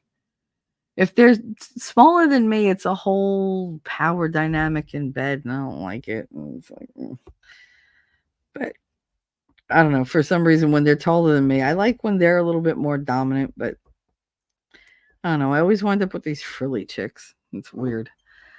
I'm attracted to the butcher ones, but I wind up with the frilly ones. So it's just like, whatever. Yeah, she drove and had to put 2 pillows behind her back and use a firm couch cushion to drive. To sit. Oh my goodness. Just kidding. About 5'10" with heels. I mean, 5'10", 6 feet. To me, it's all too high. To me, it's all a neck crick. Like I used to talk to Vic. Vic is 6'5", and he'd be standing next to me, and I'd be talking to him. I'm like, could you stoop or something? And he'd be like, what? And I'm like, my neck hurts because like I'm literally craned all the fucking way back, looking straight up. It's like I'm talking to God, and I'm just like, could you like sit somewhere so I could like look you in the eye? And he was just like, it's funny because he was standing in front of me one day, and I was talking. I turned around to say something to him, and he was directly in front of me, and I looked up, and I kept looking up and up and up and up, and then I looked him in the eye, and he went, "Ah!" And I was like, "What happened?" He goes, "Okay, from this angle," he was like, "You bitches, like you short bitches, got it down." I was like, "What are you talking about?" He said, "You got those eyes that could suck out a man's soul." I was like, "Oh, all right, I won't look at you." Like I just took it like whatever. They were like, "He's flirting." I was like, no, he's not. Leave him alone. I was like, "He's a baby." Like I literally have sweatshirts older than him. No, like nope. If any of my clothing is older than you, you are not for me. But yeah, he was like, he goes, "It's something about the short girls. Like you look down at them and you just want to like gobble them up." I'm like, okay, I'll take your word for it. All right. So did you find it? He said 2-minute warning for the trial, dude. I know, but I'm not in charge of the feed.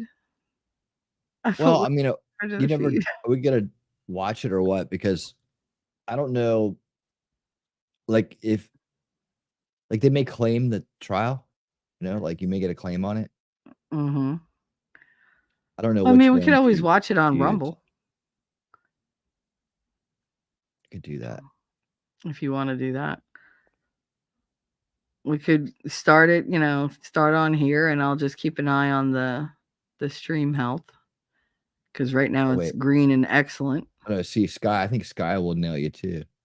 I'm trying to figure out which one can watch.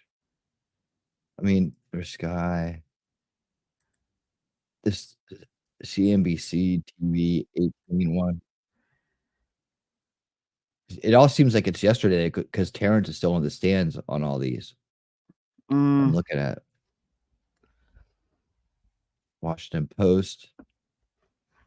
Keep an eye on the lead attorney because he should be live, and if it goes live, he'll know where. Yeah, I'll be able to see what he's looking at. But they're definitely supposed to wrap that whole thing up today. I don't know if he's live. Potentially criminal is. Who is? I can't tell when he's watching it though. Wait, PC? Damn it. Sean, you mean? Yeah. Oh, Sean. Yeah, I don't want to stream stream Looks like he's snake watching the Sean. same thing. Let me take a look. We shall see. Watch the closing arguments.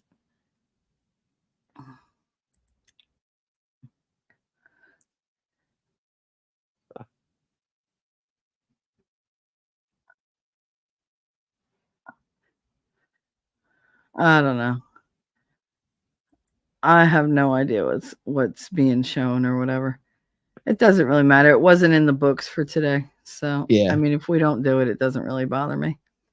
So, guys, you know what? You know what I'm going to do? I'm just going to redirect you to the lead attorney. And this way you can watch from over there. Show him some love. He'll get a nice raid from me. Yep. He is the lead attorney. Fannie Willis, potentially criminal, good logic. What is the what does his thing say? Watch What is the live closing title? arguments and the Fannie Willis versus Donald Trump saga. The Watch lead live. attorney. Look at all the blessings. I hate when it don't show up in the damn thing. You gotta refresh it and then just type in the lead attorney. Like, I know it's all bunk, it's all messed up. It's so stupid. I go through that all the time. Like I'm trying to, at the end of the stream, trying to find maybe a redirect, and I go to click on it, and there says nothing's live. I'm like, yeah, it is. So then I gotta go find it and type it in. If I even have time to do it. Of course, it threw me out of the damn thing. Redirect, and we got the lead. Come on, where is the Jessica reload? God damn it! Why won't it show? Why are they burying him?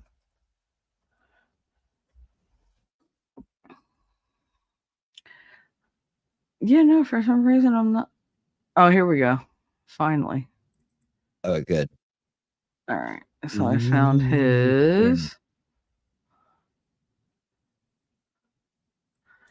Some creators don't let you do it though. But I hope he'll appreciate the blessings.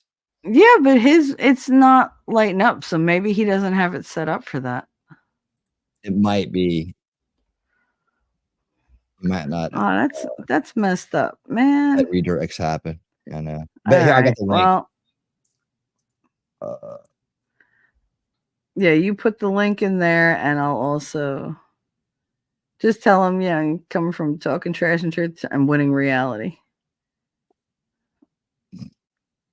Well, there you go. Just tell him you're coming from winning reality. He knows him, not me. Do you think he remembers me?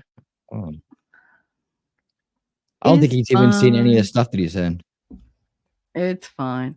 Well, anyway. If he ever saw it, he'd love it. Viva Fry is on Rumble. Sean is. Yeah, no, I'm not sending to Sean.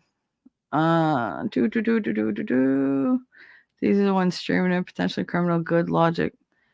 All right, so you put the lead attorney thing in there. So you guys go over there, say hi. Otherwise, you got plenty of places to go. And I'm going to wrap up for the day because it's a good Friday and I want to go watch it. I love you guys. Chat is good. Chat is wise. Chat knows all. I hope you guys have a wonderful weekend. Don't forget to come and hang out Saturday night and Sunday night. 9 o'clock Saturday night, 8 o'clock Sunday night. What do we have going on your channel Saturday night for Winning Saturday Night? Winning Saturday Night. Good news, funny videos, and who knows what else. Cool. Hopefully, we'll all show up, have a good time. I will be there. I will see you guys there. And then Sunday, we have old school Doc Watch Party. Mm-hmm. Yep. So what are we looking at on Sunday? Well, we're trying to do the Canadian night. So we're trying to do Canada night. I got to find Scott Free Freedom because he hasn't been streaming lately. I hope that happens. And we'll try to arrange that. And if that happens, we'll be watching Strange Brew as the movie, along with the documentary Canada's Dying, with Canadians that come.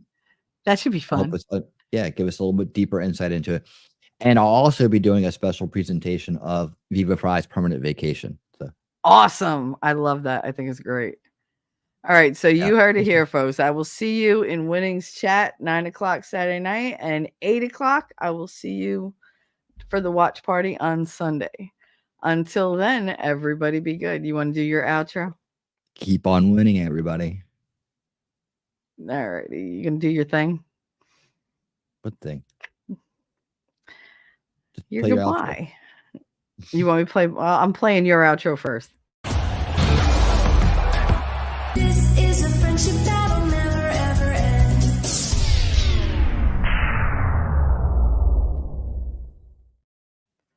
And there he goes in a puff of smoke. Isn't he great? Gotta love him. I'll see you guys Saturday night, guys. Love you. Have a wonderful weekend. Peace. Jersey girl, I know that you're a Jersey girl inside. 4 a.m. at a diner, stop singing, living on a And doggone it, people like me. I'm thinking maybe you're a Jersey girl with all those highlights in your hair. No other girl can move like you. We pump our fists and right, it's true. And I don't care what they might say, they'll never get us anyway. So be my Jersey girl, and take a little ride with me tonight.